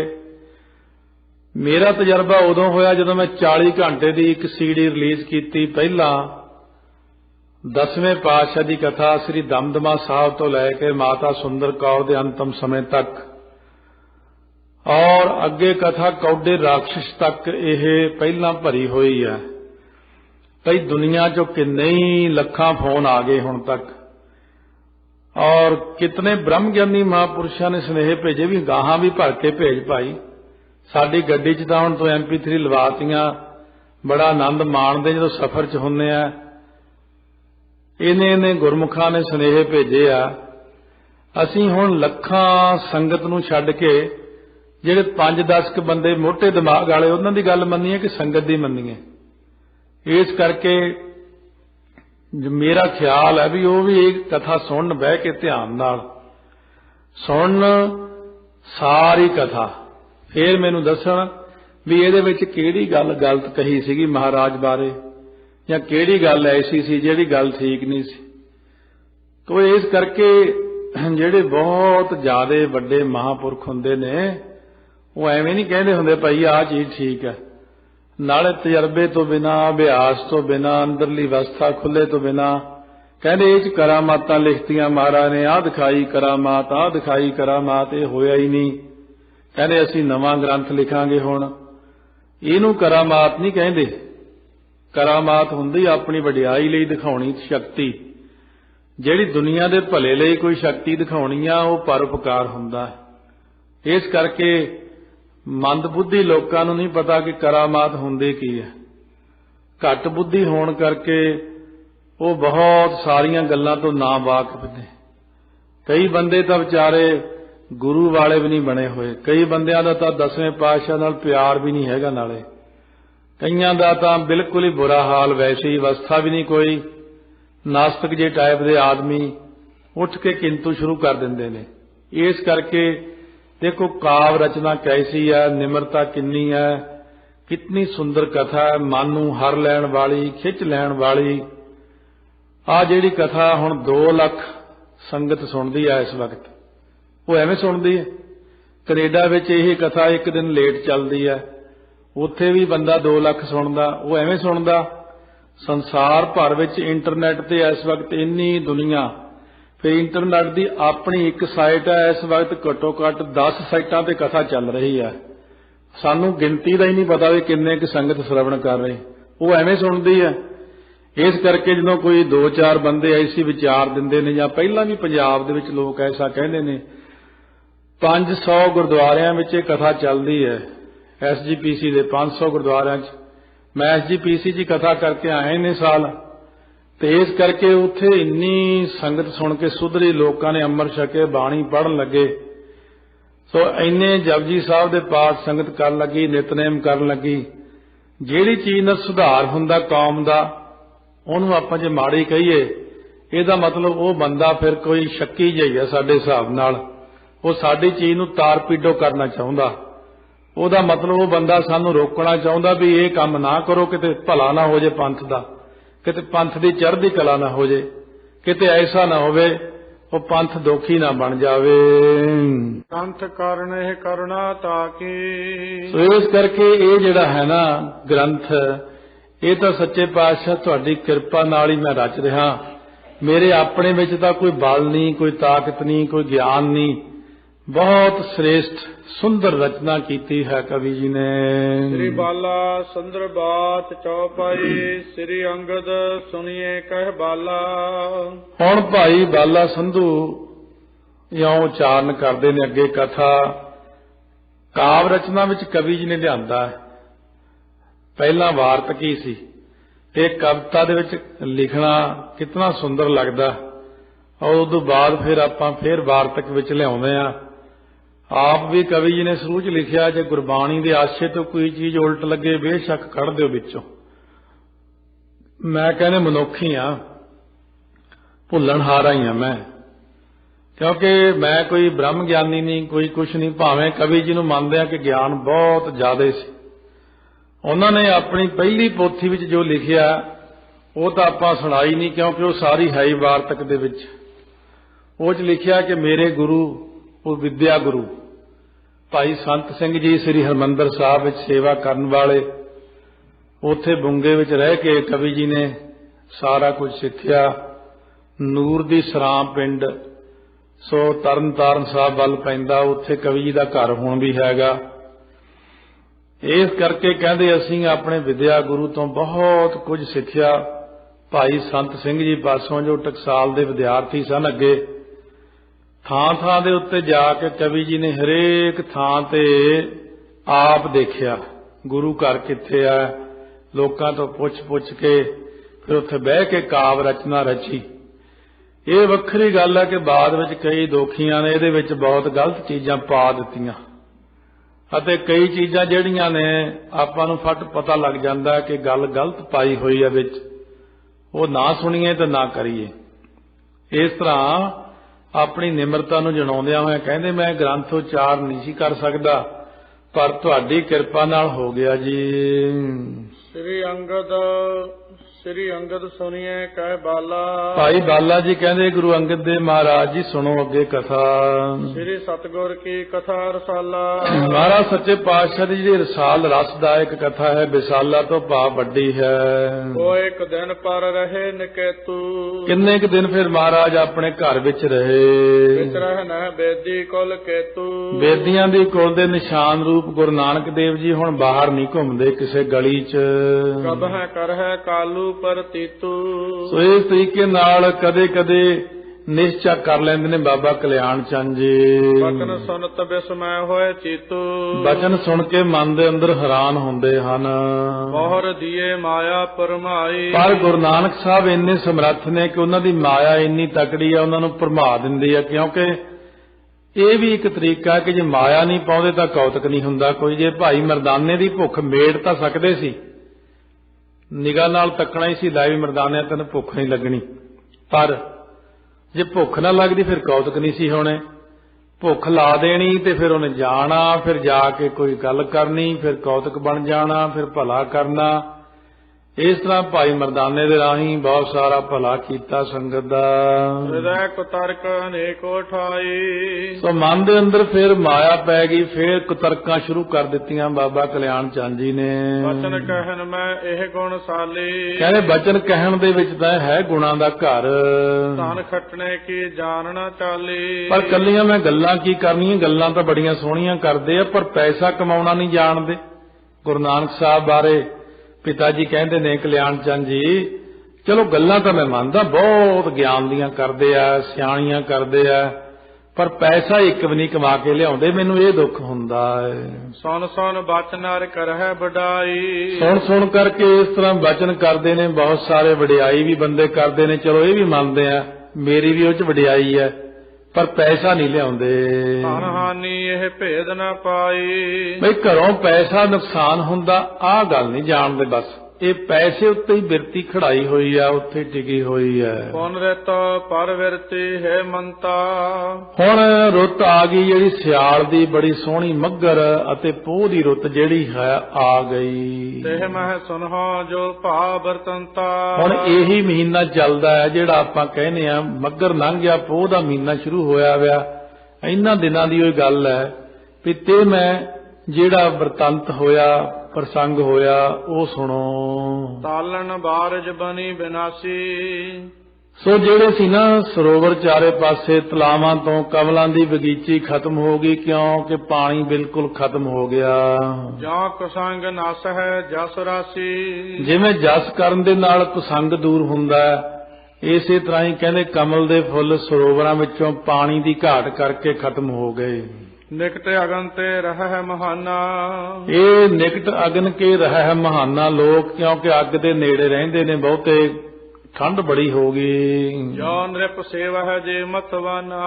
ਜਿਵੇਂ ਜਿਹੜਾ ਮਤਵਾਨ ਬੰਦਾ, ਬੁੱਧੀਵਾਨ ਬੰਦਾ ਰਾਜੇ ਦੀ ਸੇਵਾ ਕਰਦਾ ਹੈ। ਮੰਦ ਤੇਜ ਸੂਰਜ ਕਾ ਭਇਓ। ਸੋ ਇਸੇ ਤਰ੍ਹਾਂ ਜਿਹੜਾ ਸੂਰਜ ਦਾ ਤੇਜ ਪ੍ਰਤਾਪ ਸੀ ਉਹ ਬਹੁਤ ਘਟ ਗਿਆ ਸਰਦੀ ਵਿੱਚ। ਭਾਵੇਂ ਕਿੰਨਾ ਹੀ ਸੂਰਜ ਸਖਤ ਹੋਵੇ, ਠੰਡ ਦੇ ਦਿਨਾਂ ਵਿੱਚ ਸੂਰਜ ਵੀ ਫਿਰ ਉਹ ਠੰਡ ਹੀ ਲੱਗਣ ਲਾ ਦਿੰਦਾ, ਉਲਟੀ ਉਹਦੀ ਧੁੱਪ ਕੰਮ ਨਹੀਂ ਕਰਦੀ। ਜਿਉ ਭੂਪਤ ਹੋਏ ਆਲਸ ਕੀਓ। ਜਿਵੇਂ ਕੋਈ ਰਾਜਾ ਹੋਵੇ ਉਹ ਆਲਸੀ ਹੋ ਜਾਵੇ ਬਹੁਤ।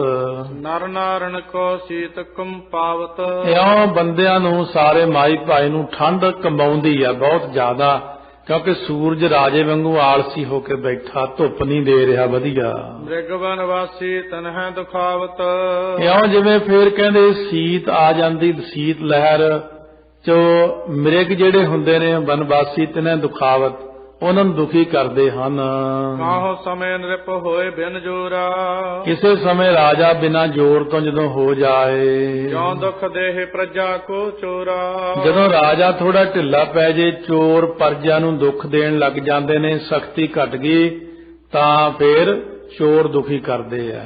ਨਿਸ ਦੀਰਘ ਮਹਿ ਲੇਤ ਨਿਹਾਲੀ। ਰਾਤ ਨੂੰ ਐਡੀਆਂ ਲੰਬੀਆਂ ਰਾਤਾਂ ਠੰਡ ਦੀਆਂ ਹੁੰਦੀਆਂ, ਕਹਿੰਦੇ ਲੋਕ ਰਜਾਈਆਂ ਲੈਣ ਲੱਗ ਜਾਂਦੇ ਨੇ। ਸੋ ਹੈ ਸੀਤ ਬਿਦਾਰ ਸੁਖਾਲੀ। ਕਿਉਂਕਿ ਉਹਦੇ ਨਾਲ ਫਿਰ ਜਿਹੜੀ ਹੈ ਨਾ ਠੰਡ ਦੂਰ ਹੋਣ ਕਰਕੇ ਸੁਖਾਲਾ ਹੀ ਸੌਂਦਾ ਬੰਦਾ।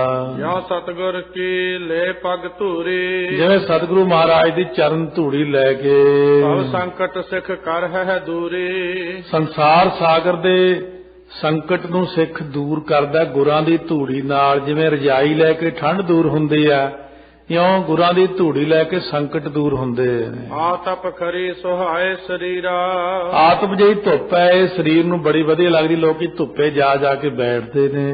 ਜਿਉ ਸਤ ਸੰਗਤ ਜਨ ਮਤ ਧੀਰਾ। ਜਿਵੇਂ ਸਤ ਸੰਗਤ ਵਿੱਚ ਬਹਿ ਕੇ ਬੰਦੇ ਨੂੰ ਨਾ ਬਹੁਤ ਆਨੰਦ ਆਉਂਦਾ, ਧੀਰਜ ਆਉਂਦਾ, ਟਿਕਾਊ ਬਣਦਾ। ਇਸੇ ਤਰ੍ਹਾਂ ਹੀ ਪਾਪਾਂ ਦਾ ਪਾਲਾ ਦੂਰ ਹੁੰਦਾ। ਕਹਿੰਦੇ ਧੁੱਪੇ ਬਹਿ ਕੇ ਜਿਵੇਂ ਨਿਗਾਸ ਮਿਲਦੀ ਹੈ, ਸੰਗਤ ਵਿੱਚ ਵੀ ਆ ਕੇ ਬੰਦੇ ਨੂੰ ਨਾਮ ਦੀ ਨਿਗਾਸ ਮਿਲਦੀ ਹੈ। ਸੀਤਲ ਬਹਿ ਨੀਰ ਸਮੀਰਾ।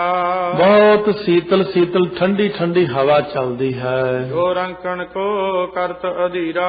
ਜਿਹੜੇ ਵਿਚਾਰੇ ਗਰੀਬ ਨੇ, ਜਿਨ੍ਹਾਂ ਕੋਲ ਪਾਟੀਆਂ ਕੰਬਲੀਆਂ ਜੀਆਂ ਨੇ, ਕੋਈ ਕੱਪੜਾ ਨਹੀਂ ਪਾਉਣ ਨੂੰ ਮੋਟਾ, ਉਹ ਬਹੁਤ ਦੁਖੀ ਹੁੰਦੇ ਨੇ, ਬੜੀ ਠੰਡ ਵਿੱਚ ਕਈ ਮਾਰੀ ਜਾਂਦੇ ਹਨ। ਜਿਉ ਬਿਨ ਸਤਿਗੁਰ ਤੇ ਰਖਵਾਰਾ। ਜਿਵੇਂ ਸਤਿਗੁਰੂ ਸੱਚੇ ਪਾਤਸ਼ਾਹ ਰਖਵਾਲੀ ਕਰਦੇ ਸਿੱਖ ਦੀ। ਜਿਹੜਾ ਸਤਿਗੁਰ ਤੋਂ ਹੀਣਾ ਬੰਦਾ, ਨਿਗੁਰਾ ਹੈ, ਉਹ ਇਉਂ ਮਰ ਜਾਂਦਾ ਫਿਰ ਵਿਸ਼ਿਆਂ ਵਿਕਾਰਾਂ ਦੀ ਹਵਾ ਲੱਗ ਕੇ। ਜਗਿਆਸੀ ਕੋ ਕਰਤ ਵਿਕਾਰਾ। ਸੋ ਜਗਿਆਸੀ ਜਿਹੜਾ ਉਹਨੂੰ ਫਿਰ ਸਤਿਗੁਰੂ ਤੋਂ ਬਿਨਾਂ ਵਿਕਾਰ ਪਰੇਸ਼ਾਨ ਕਰਦੇ ਨੇ। ਅਸ ਹਿਮੰਤ ਰਿਤ ਮਹਿ ਜਗ ਕੰਤਾ। ਇਹੀ ਜੀ ਠੰਡੀ ਰੁੱਤ ਦੇ ਵਿੱਚ ਜਗ ਦੇ ਮਾਲਕ ਗੁਰੂ ਨਾਨਕ ਦੇਵ ਜੀ ਮਹਾਰਾਜ ਪਰੇ ਰਹਿ ਸੁਖਦਾਨੀ ਸੰਤਾ।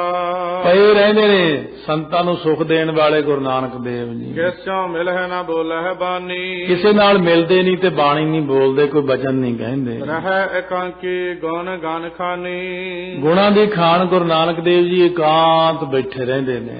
ਅਸਵਿਦ ਸੋ ਜੁਗ ਮਾਸ ਬਿਤਾਏ। ਇਸ ਤਰੀਕੇ ਨਾਲ ਫਿਰ 2 ਮਹੀਨੇ ਬਤੀਤ ਕਰ ਦਿੱਤੇ ਨੇ। ਫਿਰਨ ਲੱਗੇ ਪੁਨ ਸਹਿਜ ਸੁਭਾਏ। ਫਿਰ ਹੌਲੀ ਹੌਲੀ ਬਾਹਰ ਨਿਕਲੇ, ਘੁੰਮਣ ਫਿਰਨ ਲੱਗੇ। ਰੁਚ ਥੋਂ ਖਾਨ ਪਾਨ ਕੋ ਕਰਹੀ। ਬੜੀ ਰੁਚੀ ਦੇ ਨਾਲ ਖਾਣਾ ਪੀਣਾ ਕਰਨ ਲੱਗ ਪਏ ਨੇ। ਮਾਤ ਬਿਲੋਕ ਹਰਖਿ ਔਰ ਧਰਹੀ। ਮਾਤਾ ਤ੍ਰਿਪਤਾ ਜੀ ਦੇਖ ਕਰਕੇ ਬਹੁਤ ਖੁਸ਼ ਹੁੰਦੇ ਮਨ 'ਚ। ਜਾਨਤ ਭਏ ਅਨਾਮੰ ਤਨ ਕੋ। ਜਾਣਨ ਲੱਗੇ ਵੀ ਸਰੀਰ ਅਰੋਗ ਹੋ ਗਿਆ, ਹੁਣ ਉੱਠ ਕੇ ਤੁਰਦੇ ਨੇ, ਖਾਂਦੇ ਪੀਂਦੇ ਨੇ। ਦੀਨੋ ਦਾਨ ਦਿਜਨ ਸਭ ਹਿਨ ਕੋ। ਗਰੀਬਾਂ ਨੂੰ ਬਹੁਤ ਭਾਰੀ ਦਾਨ ਦੇਣ ਲੱਗੇ ਵੀ ਚਲੋ ਸ਼ੁਕਰ ਹੈ ਕੋਈ ਦਾਨ ਪੁੰਨ ਕਰੀਏ, ਮਹਾਰਾਜ ਤੰਦਰੁਸਤ ਰਹਿਣ। ਸੁੰਦਰ ਵਸਤਰ ਨਵੀਨ ਬਣਾਏ। ਬੜੇ ਸੋਹਣੇ ਸੋਹਣੇ ਵਸਤਰ ਮਹਾਰਾਜ ਸੱਚੇ ਪਾਤਸ਼ਾਹ ਦੇ ਬਣਾ ਕੇ ਦਿੱਤੇ ਨੇ। ਸੁਤ ਕੋ ਜੁਤ ਦੁਲਾਰ ਪਹਿਰਾਏ। ਆਪਣੇ ਪੁੱਤਰ ਜੀ ਨੂੰ ਬੜੇ ਪਿਆਰ ਨਾਲ ਉਹ ਲਾੜ ਲਡਾਉਂਦੇ ਹੋਏ ਸੋਹਣੇ ਕੱਪੜੇ ਪਾਉਂਦੇ ਨੇ। ਬਦਨ ਸਦਨ ਸਭ ਪੁੰਨ ਪੁੰਨ ਦੇਖੀ। ਸ਼ੋਭਾ ਜਿਹੜੀ ਹੈ ਬਦਨ ਦੀ, ਪ੍ਰਸ਼ਾਦਾ ਛਕਿਆ, ਦੁੱਧ ਪੀਤਾ, ਹੁਣ ਅੱਗੇ ਨਾਲੋਂ ਸਰੀਰ ਸੋਹਣਾ ਹੋ ਗਿਆ। ਮਾਤਾ ਜੀ ਬਾਰ-ਬਾਰ ਗੁਰੂ ਨਾਨਕ ਸਾਹਿਬ ਦੇ ਕਮਲ ਵਰਗੇ ਚਿਹਰੇ ਨੂੰ ਤੱਕਦੇ ਨੇ। ਵੱਡ ਭਾਗਣ ਲਖ ਆਪ ਵਸੇਖੀ, ਆਪਣੇ ਆਪ ਨੂੰ ਬਹੁਤੇ ਜ਼ਿਆਦਾ ਭਾਗਾਂ ਵਾਲੇ ਸਮਝਦੇ ਹਨ। ਗਿਆਤਨ ਕੀ ਪੰਗਤ ਜਗ ਮੂਲਾ, ਕਿਉਂਕਿ ਸੰਬੰਧੀਆਂ ਸ਼ਰੀਕਾਂ ਦੀ ਸੰਸਾਰ ਦੇ ਅੰਦਰ ਜਿਹੜੀ ਬਹੁਤ ਜ਼ਿਆਦਾ ਗਿਣਤੀ ਹੈ, ਜਗਤ ਦਾ ਕਾਰਨ ਹੈ, ਅੱਗੇ ਤੋਂ ਅੱਗੇ ਹੁਣ ਸੰਸਾਰ ਦੇ ਵਿੱਚ ਸੰਬੰਧੀ ਹੀ ਹੁੰਦੇ ਨੇ। ਬੈਸਹਿ ਪੇ ਕਾਲੂ ਅਨਕੂਲਾ, ਸੋ ਉਹ ਬੈਸਦੇ ਨੇ ਆ ਕੇ ਫਿਰ ਕਾਲੂ ਬਾਬਾ ਜੀ ਕਲਿਆਣ ਚੰਦ ਦੇ ਅਨੁਕੂਲ ਹੁੰਦੇ ਹਨ। ਲੋਕ ਕਰੀਤ ਮਿਲਣ ਪੁਨ ਬੋਲਣਾ, ਹੁਣ ਕੀ ਕਰਦੇ ਨੇ, ਬੈਠਦੇ ਨੇ ਔਰ ਰਿਸ਼ਤੇਦਾਰਾਂ ਵਿੱਚ ਵੀ ਬੈਠਦੇ ਨੇ, ਕੋਈ ਮਿਲਣ ਆ ਗਿਆ ਲੌਕਿਕ ਰੀਤੀ ਕਰਦੇ ਨੇ, ਫਿਰ ਮਿਲਦੇ ਨੇ, ਬੋਲਦੇ ਨੇ ਬਚਨ। ਕਰਹਿ ਸਾਬਿਦ ਪੁਰ ਮਹਿ ਡੋਲਣਾ, ਸੋ ਸਾਰੇ ਸ਼ਹਿਰ ਦੇ ਵਿੱਚ ਫਿਰ ਘੁੰਮਦੇ ਹਨ। ਸੁੰਦਰ ਸੋਭਤ ਬੈਸ ਕਿਸ਼ੋਰਾ, ਹੁਣ ਕਿਸ਼ੋਰ ਅਵਸਥਾ ਆ ਗਈ ਹੈ, ਉਮਰ ਐਸੀ 14-15 ਸਾਲ ਦੀ, ਤੋ ਇਸ ਤਰੀਕੇ ਨਾਲ ਫਿਰ 11 ਤੋਂ 15 ਵਰ੍ਹੇ ਦੀ ਉਮਰ ਜਿਹੜੀ ਹੈ ਕਿਸ਼ੋਰ ਅਵਸਥਾ ਕਹਾਉਂਦੀ ਹੈ। ਇਸ ਅਵਸਥਾ ਦੇ ਵਿੱਚ ਮਹਾਰਾਜ ਵਿਚਰ ਰਹੇ ਨੇ। ਗ੍ਰਹਿ ਮਿਰਦਲ ਮਦਰੀ ਚਿਤ ਚੋਰਾ, ਬਹੁਤ ਹੀ ਕੋਮਲ ਅਤੇ ਮਿੱਠੀ ਮਨਮੋਹਣੀ ਬਾਣੀ ਬੋਲਦੇ ਨੇ, ਬਚਨ ਸੁੰਦਰ ਕਰਦੇ ਨੇ। ਲਲਤ ਬਿਲੋਚਨ ਦਾਲੇ ਉਤਪਲ ਸੇ, ਸੋ ਸੁੰਦਰ ਜਿਹੜੇ ਮਹਾਰਾਜ ਸੱਚੇ ਪਾਤਸ਼ਾਹ ਦੇ ਨੇਤਰ ਨੇ ਕਮਲ ਦੀਆਂ ਪੰਖੜੀਆਂ ਵਰਗੇ ਹਨ। ਤਾਰੇ ਸਿਆਮ ਗੰਢ ਕੀ ਸਿਲ ਸੇ, ਇਸ ਤਰ੍ਹਾਂ ਕਹਿੰਦੇ ਨੇ ਅੱਖਾਂ ਦੇ ਜਿਹੜੇ ਤਾਰੇ ਨੇ ਵਿਚਕਾਰ ਪੁਤਲੀਆਂ ਕਹਿੰਦੇ ਨੇ ਕਾਲੇ ਨੇ, ਬੜੇ ਹੀ ਸੋਹਣੇ ਲੱਗ ਰਹੇ ਹਨ। ਸੋ ਜਿਸ ਤਰ੍ਹਾਂ ਕਹਿੰਦੇ ਗੰਡਕੀ ਸਿਲ ਸੇ, ਸੋ ਜਿਵੇਂ ਗੰਡਕ ਨਾਮੇ ਨਦੀ ਦੇ ਪੱਥਰਾਂ ਜਿਹੇ ਕਾਲੇ ਹਨ। ਸੋਰਠਾ ਬਨੀ ਸੋ ਪ੍ਰਕੁਟੀ ਬੰਕ, ਜਿਉ ਕਮਾਨ ਇਉ ਕਾਮਹੀ। ਹੁਣ ਸੋਰਠਾ ਉਚਾਰਨ ਕਰਕੇ ਇੱਕ ਸ਼ਿੰਗਾਰ ਰਸ ਜਾਂ ਸੁਹੱਪਣਤਾ ਮਹਾਰਾਜ ਦੀ ਦੱਸ ਰਹੇ ਨੇ ਕਿ ਮਹਾਰਾਜ ਦੀ ਜੀ ਪ੍ਰਕੁਟੀ ਹੈ ਉਹ ਜਿਵੇਂ ਟੇਢੀ ਹੈ, ਭਾਵ ਜਿਵੇਂ ਚੰਦਰਮਾ ਹੁੰਦਾ ਦੂਜ ਦਾ, ਇਸ ਤਰ੍ਹਾਂ ਸੁੰਦਰ ਸਰੂਪ ਹੈ ਮਹਾਰਾਜ ਦਾ। ਜੋ ਮਸਤਕ ਦੇ ਉੱਤੇ ਭਰਵੱਟੇ ਆਦਿਕ ਨੇ, ਜੋ ਪ੍ਰਕੁਟੀ ਬਣੀ ਹੋਈ ਹੈ ਮਸਤਕ ਦੇ ਉੱਤੇ, ਗੋਲ ਮੱਥਾ ਚੰਦਰਮਾ ਜੈਸਾ। ਜਦੋਂ ਇੰਦ ਅਕਲੰਕ ਸਦਨ ਤਾਸ ਪਹਿਰਾਵ ਸੀ, ਮਾਨੋ ਕਹਿੰਦੇ ਬਹੁਤ ਸੋਹਣਾ ਚੰਦਰਮਾ ਉਹਦੇ ਘਰ ਦੀ ਡਾਟ ਵਾਂਗੂ ਗੋਲ ਮਸਤਕ ਹੈ ਸੁੰਦਰ। ਚੌਪਈ ਮੰਦ ਮੰਦ ਸੁੰਦਰ ਗਤ ਚਲਹੀ, ਮੰਦ ਮੰਦ ਹੌਲੀ ਹੌਲੀ, ਬੜੀ ਸੋਹਣੀ ਸੋਹਣੀ ਚਾਲ ਸਤਿਗੁਰੂ ਨਾਨਕ ਦੇਵ ਜੀ ਆਨੰਦਮਈ ਅਵਸਥਾ ਵਿੱਚ ਤੁਰਦੇ ਹਨ। ਦਇਆ ਦ੍ਰਿਸ਼ਟ ਦੇਖੈ ਦੁਖ ਦਲਹੀ, ਜਿੱਦਣ ਨੂੰ ਦਇਆ ਦ੍ਰਿਸ਼ਟੀ ਨਾਲ ਤੱਕਦੇ ਨੇ ਦੁੱਖ ਨਾਸ ਕਰ ਦਿੰਦੇ ਨੇ, ਕਿਉਂਕਿ ਆਪ ਪਰਮੇਸ਼ਰ ਨੇ। ਜੇ ਪਰਮੇਸ਼ਰ ਆਪ ਤੱਕਦੇ ਨੇ, ਦਇਆ ਦ੍ਰਿਸ਼ਟੀ ਕਰਦੇ ਨੇ, ਬਸ ਜਿਹੜਾ ਦੇਖ ਲੈਂਦਾ ਆਨੰਦ ਵਿੱਚ ਹੋ ਜਾਂਦਾ, ਆਨੰਦ ਨਾਲ ਭਰ ਜਾਂਦਾ। ਇੱਕ ਛਿਣ ਮਾਤਰ ਦੇ ਦਰਸ਼ਨ ਜਿਹੜੇ ਉਹਨਾਂ ਦੇ ਨੇ ਜੀਵ ਨੂੰ ਸਾਰੀ ਜ਼ਿੰਦਗੀ ਦਾ ਆਨੰਦ, ਪਰਲੋਕ ਤੱਕ ਦਾ ਆਨੰਦ ਬਖਸ਼ ਦਿੰਦਾ ਹੈ। ਨਿਜ ਇੱਛਾ ਬੇਦੀ ਕੁਲ ਕੇਤੂ, ਬੇਦੀਆਂ ਦੀ ਕੁਲ ਦੇ ਨਿਸ਼ਾਨ ਰੂਪ ਗੁਰੂ ਨਾਨਕ ਦੇਵ ਜੀ ਆਪਣੀ ਇੱਛਾ ਨਾਲ ਹੀ ਵਿਚਰਦੇ ਹਨ। ਵਿਚਰਹਿ ਕੀਰਤਨਾ ਕਰਤਨ ਕੇਤੂ, ਵਿਚਰਦੇ ਨੇ ਪਰ ਕੋਈ ਘਰ ਦਾ ਕੰਮ ਨਹੀਂ ਕਰਦੇ ਹਨ। ਐਸੇ ਕਿੰਚਿਤ ਕਾਲ ਬਿਤਾਇਓ, ਇਸ ਤਰੀਕੇ ਨਾਲ ਮਹਾਰਾਜ ਨੇ ਕਿੰਨਾ ਸਮਾਂ ਜਿਹੜਾ ਬਤੀਤ ਕੀਤਾ ਹੈ। ਜਗਤ ਉਦਾਹਰਣ ਹਿਤ ਜੋ ਆਇਓ, ਜਗਤ ਦੇ ਕਲਿਆਣ ਵਾਸਤੇ ਜੋ ਆਏ, ਸੰਸਾਰ ਦੇ ਅੰਦਰ ਭਲਾ ਕਰਨਾ ਲੋਕਾਂ ਦਾ।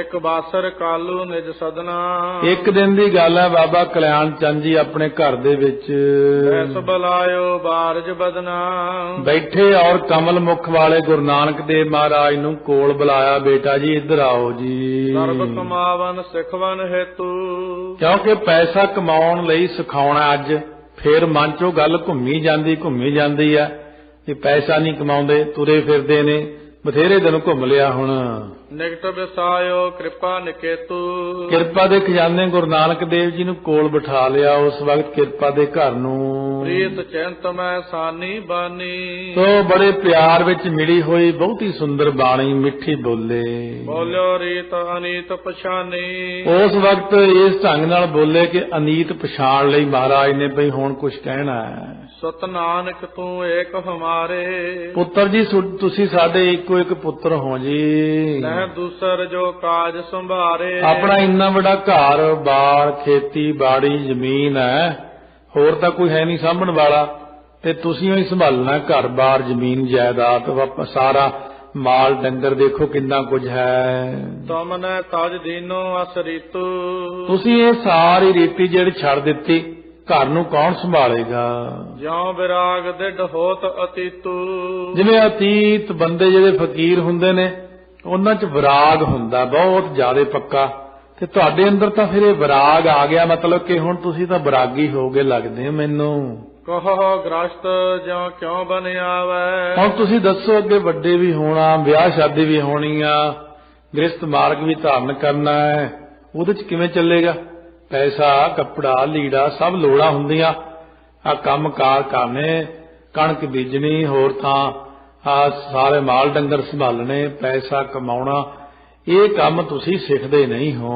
ਨਿਸ ਬਾਸਰ ਬਿਨ ਕਾਮ ਬਿਤਾਵੈ, ਹੁਣ ਤੁਸੀਂ ਦੇਖੋ ਰਾਤ ਦਿਨ ਜਿਹੜਾ ਬਿਨਾਂ ਹੀ ਕੰਮ ਤੋਂ ਤੁਰੇ ਫਿਰਦੇ ਹੋ, ਕੰਮ ਕਰ ਲੋ ਕੋਈ, ਵਿਹਲੇ ਕਿਉਂ ਫਿਰਨਾ ਹੈ। ਮੁਝ ਜੀਵਤ ਜੇ ਲੇਤ ਸੰਭਾਰੀ, ਮੇਰੇ ਜਿਉਂਦੇ ਜੀ ਜੇ ਸਾਰਾ ਕੰਮ ਕਾਰ ਸੰਭਾਲ ਲਓ ਹੋ ਜਾਣਤ ਸੁਤ ਹੋਇ ਸੁਖਕਾਰੀ, ਤਾਂ ਮੈਂ ਜਾਣਾ ਮੇਰਾ ਪੁੱਤ ਬਹੁਤਾ ਹੀ ਸੁਖ ਦੇਣ ਵਾਲਾ ਮੈਨੂੰ। ਤੁਝ ਜਨਮਤ ਮਨ ਭਾ ਪਰਵਾਸਾ, ਤੁਹਾਡੇ ਜਨਮਦਿਆਂ ਹੀ ਮੇਰੇ ਮਨ 'ਚ ਭਰੋਸਾ ਹੋ ਗਿਆ ਸੀ। ਨਾਨਕ ਕਰ ਹੈ ਨਾਮ ਪ੍ਰਕਾਸ਼ਾ, ਕਿ ਗੁਰੂ ਨਾਨਕ ਦੇਵ ਜੀ ਮੇਰਾ ਨਾਮ ਪ੍ਰਕਾਸ਼ ਕਰਨਗੇ, ਦੁਨੀਆ 'ਚ ਪ੍ਰਗਟ ਕਰਨਗੇ।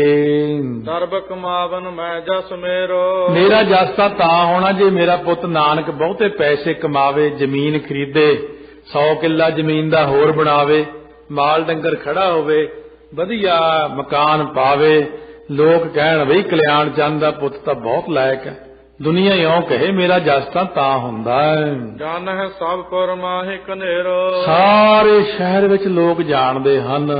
ਜਿਮ ਰੰਕਾ ਕੋ ਇੰਦ ਨਿਹਾਰੀ, ਸੋ ਜੇ ਪੂਰਨਮਾਸ਼ੀ ਦੇ ਚੰਦਰਮਾ ਨੂੰ ਦੇਖਦੇ ਸਾਰੇ, ਦੇਖ ਸਰਾਹ ਹੈ ਸਭ ਨਰ ਨਾਰੀ, ਤੁਹਾਨੂੰ ਦੇਖ ਕੇ ਸਾਰੀ ਦੁਨੀਆ ਸਲੋਤਾ ਕਰਦੀ ਤੁਹਾਡੀ। ਆਹੋ ਸਰਸ ਤੂੰ ਭਾ ਕਰ ਮਾਹੀ, ਪਰ ਤੁਸੀਂ ਕੀ ਹੋ ਗਏ, ਕਹਿੰਦੇ ਜਿਵੇਂ ਰਾਹੂ ਜੋ ਆ ਚੰਦ ਨੂੰ ਗ੍ਰਹਿਣ ਲੱਗ ਜਾਂਦਾ, ਆ ਤੁਸੀਂ ਜਿਹੜਾ ਬਹਿ ਜਾਂਦੇ ਹੋ, ਕੋਈ ਕੰਮ ਨਹੀਂ ਕਰਦੇ, ਤੁਰੇ ਫਿਰਨਾ ਵਿਹਲੇ, ਮੈਨੂੰ ਨਹੀਂ ਚੰਗਾ ਲੱਗਦਾ ਏ। ਤੁਸੀਂ ਇਉਂ ਨਾ ਕਰਿਆ ਕਰੋ, ਪੈਸਾ ਕਮਾਉਣ ਵਾਲੀ ਕੋਈ ਗੱਲ ਕਰੋ। ਸਭ ਵਿਦ ਮੰਦ ਕਰਤ ਪਾਤਾਹੀ, ਇਹ ਸਾਰੇ ਤਰੀਕਿਆਂ ਨਾਲ ਜਦੋਂ ਕਹਿੰਦੇ ਚੰਦਰਮਾ ਨੂੰ ਗ੍ਰਹਿਣ ਲੱਗਦਾ, ਕਾਲਾ ਜਿਹਾ ਹੋ ਜਾਂਦਾ, ਉਹ ਮੰਦ ਹੋ ਜਾਂਦਾ। ਇਸੇ ਤਰ੍ਹਾਂ ਜਿਹੜਾ ਬੱਚਾ ਨਾ ਪੈਸਾ ਕਮਾਵੇ, ਉਹ ਘਰਦਿਆਂ ਲਈ ਤੇ ਇਹੀ ਹੋ ਗਿਆ ਨਾ, ਮੰਦਾ ਹੋ ਗਿਆ। ਇਸ ਕਰਕੇ ਕਿਉਂਕਿ ਬਿਰਤੀ ਦਿਖਾਈ ਬਾਬਾ ਜੀ ਦੀ ਕੈਸੀ ਹੈ, ਸੰਸਾਰੀ ਪਿਤਾ ਕੈਸੇ ਹੁੰਦੇ ਨੇ, ਬੱਚੇ ਨੂੰ ਇੱਧਰ ਨੂੰ ਤੁਰਨ ਨਾ ਦੇਣਾ, ਪੈਸੇ ਦੀ ਬਚਪਨ ਤੋਂ ਲੈ ਕੇ ਸਿੱਖਿਆ ਦੇਣੀ। ਇਹ ਕਥਾ ਸਿੱਖਿਆ ਦਿੰਦੀ ਕਿ ਬੱਚੇ ਨੂੰ ਸ਼ੁਰੂ ਤੋਂ ਲੈ ਕੇ ਸਿਰਫ ਇੱਕੋ ਹੀ ਦੋਨਾਂ ਕੰਨਾਂ 'ਚ ਗੱਲ ਪਾਉਣੀ, ਵੱਡਾ ਹੋਏਗਾ ਕਮਾ ਕੇ ਲਿਆਏਗਾ, ਬਹੁਤੇ ਪੈਸੇ ਲਿਆਏਗਾ ਮੇਰਾ ਪੁੱਤ। ਫਿਰ ਪੁੱਤ ਜਦੋਂ ਵੱਡਾ ਹੋ ਕੇ ਇੱਕੋ ਹੀ ਗੱਲ ਰੱਟਾ ਚੜਿਆ, ਮਨ ਦੇ ਅੰਦਰ ਫੀਡ ਕੀਤਾ ਹੋਇਆ, ਹੁਣ ਕਹਿੰਦੇ ਪੁੱਤਰ ਸਤਨਾਮ ਵਾਹਿਗੁਰੂ ਕਹਿੰਦਾ ਹੀ ਨਹੀਂ। ਸਤਨਾਮ ਵਾਹਿਗੁਰੂ ਕਿੱਥੋਂ ਕਹਿਣਾ ਉਹਨੇ, ਤਾਂ ਡਾਲਰਾਂ ਮਗਰ ਪਿਆ, ਪੈਸਿਆਂ ਮਗਰ ਪਿਆ, ਜੋ ਸਿਖਾਇਆ ਸੀ ਉਹੀ ਕਹਿਣਾ। ਜੰਮਦੇ ਦੇ ਕੰਨ 'ਚ ਤਾਂ ਵਾਹਿਗੁਰੂ ਕਿਹਾ ਹੀ ਨਹੀਂ ਸੀ ਆਪਾਂ, ਜੰਮਦਿਆਂ ਸਾਰੀ ਵਧਾਈਆਂ ਵਧਾਈਆਂ ਸੁਣਾਈਆਂ, ਲਾ ਕਾਕਾ ਆ ਗਿਆ। ਉਹ ਕਾਕਾ ਜੀ ਬਸ ਫਿਰ ਇਹੋ ਜਿਹੇ ਹੁੰਦੇ ਨੇ, ਜੰਮਦੇ ਹੀ ਟੀਵੀ ਦਿਖਾਉਣਾ ਸ਼ੁਰੂ ਕਰਨਾ, ਬੜੇ ਖੁਸ਼ ਹੁੰਦੇ ਆ। ਤਾਂ ਟੀਵੀ ਵਾਲੇ ਇੱਕ ਟੱਕ ਦੇਖਦਾ ਆਪਣਾ ਕਾਕਾ, ਤਾਂ ਬਸ ਕਾਕੇ ਨੇ ਹੋਰ ਕਿਹੜਾ ਮਹਾਰਾਜ ਦਾ ਸਰੂਪ ਦੇਖਣਾ। ਇਸ ਕਰਕੇ ਜਦੋਂ ਆਪਾਂ ਬਚਪਨ ਤੋਂ ਜਾੜੀ ਮਾੜੀ ਬਣਾਤੀ, ਬਚਪਨ ਤੋਂ ਕਦੇ ਉਧਰ ਲਾਇਆ ਹੀ ਨਹੀਂ ਹੈਗਾ, ਇਹ ਇਸ ਪਾਸੇ ਦਾ ਕਿਹੜਾ ਮਾਲਾ ਫੜਾਈ ਸੀ, ਮਾਇਆ ਹੀ ਫੜਾਈ ਹੈ। ਮਾਇਆ ਤਾਂ ਫੜਾਈ ਪਰ ਮਾਲਾ ਨਾ ਫੜਾਈ। ਤੇ ਇਸ ਕਰਕੇ ਮਹਾਰਾਜ ਸੱਚੇ ਪਾਤਸ਼ਾਹ ਦਾ ਇਹ ਪ੍ਰਸੰਗ ਇਹ ਸਿੱਖਿਆ ਦਿੰਦਾ ਕਿ ਬਚਪਨ ਤੋਂ ਐਸਾ ਕੋਸ਼ਿਸ਼ ਕਰਦੇ ਨੇ ਮਾਂ-ਬਾਪ, ਪਰ ਬਾਬਾ ਕਲਿਆਣ ਚੰਦ ਦੇ ਉੱਤੇ ਮਾਇਆ ਪਾ ਦਿੱਤੀ, ਪਤਾ ਨਾ ਲੱਗਣ ਕਰਕੇ ਇਹ ਸਾਰਾ ਕੁਝ ਹੋ ਰਿਹਾ ਹੈ। ਏਕ ਨ ਮਤ ਮਨ ਬੰਜ ਕਰਨ ਕੀ, ਸੋ ਇੱਕ ਵੀ ਮਤ ਨਹੀਂ ਹੈ ਬੰਜ ਕਰਨ ਦੀ, ਮਾੜੀ ਜੀ ਮਤ ਹੁੰਦੀ, ਤੁਹਾਨੂੰ ਅਕਲ ਨਹੀਂ। ਮਾੜਾ ਮੋਟਾ ਤਾਂ ਕਮਾਓ, ਬੰਦਾ ਹੁੰਦਾ 10 ਰੁਪਏ ਘਰੋਂ ਲੈ ਜਾਂਦਾ, 20 ਬਣਾ ਕੇ ਲਿਆਉਂਦਾ, 20 ਦੇ 40 ਬਣਾਉਂਦਾ, 40 ਦੇ 60 ਬਣਾਉਂਦਾ। ਕੋਈ 4 ਪੈਸੇ ਕਮਾ ਕੇ ਦਿਖਾਓ ਤਾਂ ਮੇਰੇ ਮਨ ਨੂੰ ਸ਼ਾਂਤੀ ਆਵੇ। ਬਹੁਰ ਨ ਖਤਰੇ ਰੀਤ ਬਰਨ ਕੀ, ਹੁਣ ਫਿਰ ਤੁਸੀਂ ਦੇਖੋ ਆ ਜਿਹੜੀ ਖੱਤਰੀਆਂ ਵਾਲੀ ਰੀਤੀ ਹੈ ਆਪਣੀ, ਇਹਦੇ ਵਿੱਚ ਵੀ ਤੁਸੀਂ ਕਾਮਯਾਬ ਨਹੀਂ ਹੈ। ਆਪਣੀ ਵਰਣ ਦੀ ਰੀਤੀ ਨਹੀਂ ਹੈ ਜਿਹੜੀ ਤੁਸੀਂ ਕਰਦੇ ਹੋ। ਹਾਰਿਓ ਅਨਕ ਬਿਦਨ ਮਤ ਦੇ ਤੂੰ, ਮੈਂ ਤਾਂ ਹਾਰ ਗਿਆ ਪੁੱਤ, ਤੈਨੂੰ ਦੇ ਦੇ ਕੇ ਨਾ ਸਿੱਖਿਆ, ਮੱਥੇ ਤੇ ਹੱਥ ਮਾਰਦਾ ਮੈਂ ਤਾਂ। ਕਵਹਿ ਕਮਾਏ ਨ ਲਿਆਏ ਨਕੇਤੂ, ਕਦੇ ਕਮਾ ਕੇ ਨਹੀਂ ਲਿਆਂਦਾ, ਕੋਈ ਪੈਸਾ ਨਹੀਂ ਲਿਆਂਦਾ। ਜਿਉਂ ਜਨਮਿਓ ਘਰ ਦੇ ਚਮਚੇ ਗਲਾਸ ਗੜਬੀਆਂ ਆਹ ਖੇਸ ਕੰਬਲ ਜਿਹੜਾ ਆਉਂਦਾ ਉਹਨੂੰ ਦੇ, ਜਿਹੜਾ ਆਉਂਦਾ ਉਹਨੂੰ ਦੇਣ। ਮੈਂ ਕਮਾਉਂਦਾ ਮਰ ਗਿਆ, ਆਪ ਤੁਸੀਂ ਦਾਨ ਕਰੀ ਜਾਂਦੇ ਰਹਿੰਦੇ ਹੋ। ਜਨਕ ਬਚਨ ਤੂਸਨ ਕਰ ਸੁਣਿਆ। ਪਰ ਤਿੰਨਾਂ ਲੋਕਾਂ ਨੇ ਮਾਲਕ ਨੇ ਉਹਨੂੰ ਪਤਾ ਮੈਂ ਸੁਣਨਾ ਇਹਨਾਂ ਸੁਣਾਉਣਾ, ਬਣਾਇਆ ਤਾਂ ਮੇਰਾ ਹੀ ਹੋਇਆ ਮਨੁੱਖ, ਇਸ ਕਰਕੇ ਮੈਂ ਆਪਣੇ ਭਗਤ ਦੀਆਂ ਸੁਣਨੀਆਂ। ਇਹਦੇ ਘਰੇ ਜੋ ਪੁੱਤ ਬਣ ਕੇ ਆਇਆ, ਇਸ ਕਰਕੇ ਚੁੱਪ ਕਰਕੇ ਬੈਠੇ ਸੁਣਦੇ ਰਹਿੰਦੇ ਨੇ। ਜਿਉ ਅਡੋਲ ਬੈਠੇ ਵੱਡ ਮੁਨੀਆ। ਜਿਵੇਂ ਬਹੁਤ ਵੱਡਾ ਮੁਨੀ ਬੈਠਾ ਅਡੋਲ, ਕੋਈ ਗੱਲ ਨਹੀਂ ਪਿਤਾ ਜੀ ਤੁਸੀਂ ਵੱਡੇ ਹੋ, ਮੇਰੇ ਪਿਤਾ ਜੀ ਹੋ, ਜੋ ਤੁਸੀਂ ਕਹਿਣਾ ਕਹੋ ਮੈਨੂੰ, ਪਰ ਮੈਂ ਤਾਂ ਆਪਣਾ ਕਾਰਜ ਕਰਨਾ ਹੈ। ਬਹੁ ਵਿਦ ਕੀ ਕਹਿ ਗਿਰਾ ਕਠੋਰਾ। ਬਹੁਤ ਕਠੋਰ ਕਠੋਰ ਜਿਹੜੀ ਬਾਣੀ ਬੋਲੀ ਗੁਰੂ ਨਾਨਕ ਸਾਹਿਬ ਨੂੰ। ਤੂਸ਼ਨ ਭਾਜ ਸਰੋਸ ਨਾ ਥੋਰਾ। ਬਸ ਫਿਰ ਗੁੱਸੇ 'ਚ ਆ ਕੇ ਕਈ ਬੰਦੇ ਤਾਂ ਬਹੁਤਾ ਜ਼ਿਆਦਾ ਗੁੱਸੇ 'ਚ ਚੁੱਪ ਹੋ ਜਾਂਦੇ ਹੁੰਦੇ ਨੇ, ਕਈ ਬੰਦੇ ਰੌਲਾ ਪਾਉਣ ਲੱਗ ਜਾਂਦੇ। ਜਦੋਂ ਬਾਬਾ ਜੀ ਦਾ ਪਾਰਾ ਬਹੁਤ ਹਾਈ ਹੋ ਜਾਂਦਾ ਫਿਰ ਚੁੱਪ ਹੋ ਜਾਂਦੇ ਸੀ। ਬਸ ਗੁੱਸੇ ਹੋ ਕੇ ਚੁੱਪ ਹੋ ਕੇ ਬਾਬਾ ਕਲਿਆਣ ਚੰਦ ਜੀ ਬੈਠ ਕੇ ਸਿੱਖਿਆ ਦੇ ਰਹੇ ਨੇ। ਕੱਲ ਨੂੰ ਅੱਗੇ ਸ਼ਰਵਣ ਕਰਾਂਗੇ, ਸਤਿਗੁਰੂ ਕਿਰਪਾ ਕਰਨਗੇ। ਆਓ ਜੁੜੀਏ ਵਾਹਿਗੁਰੂ ਨਾਲ।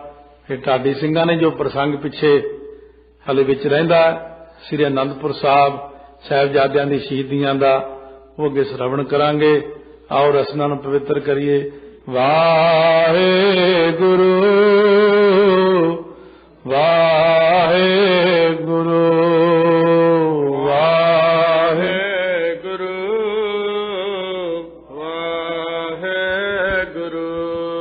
ਵਾਹਿਗੁਰੂ।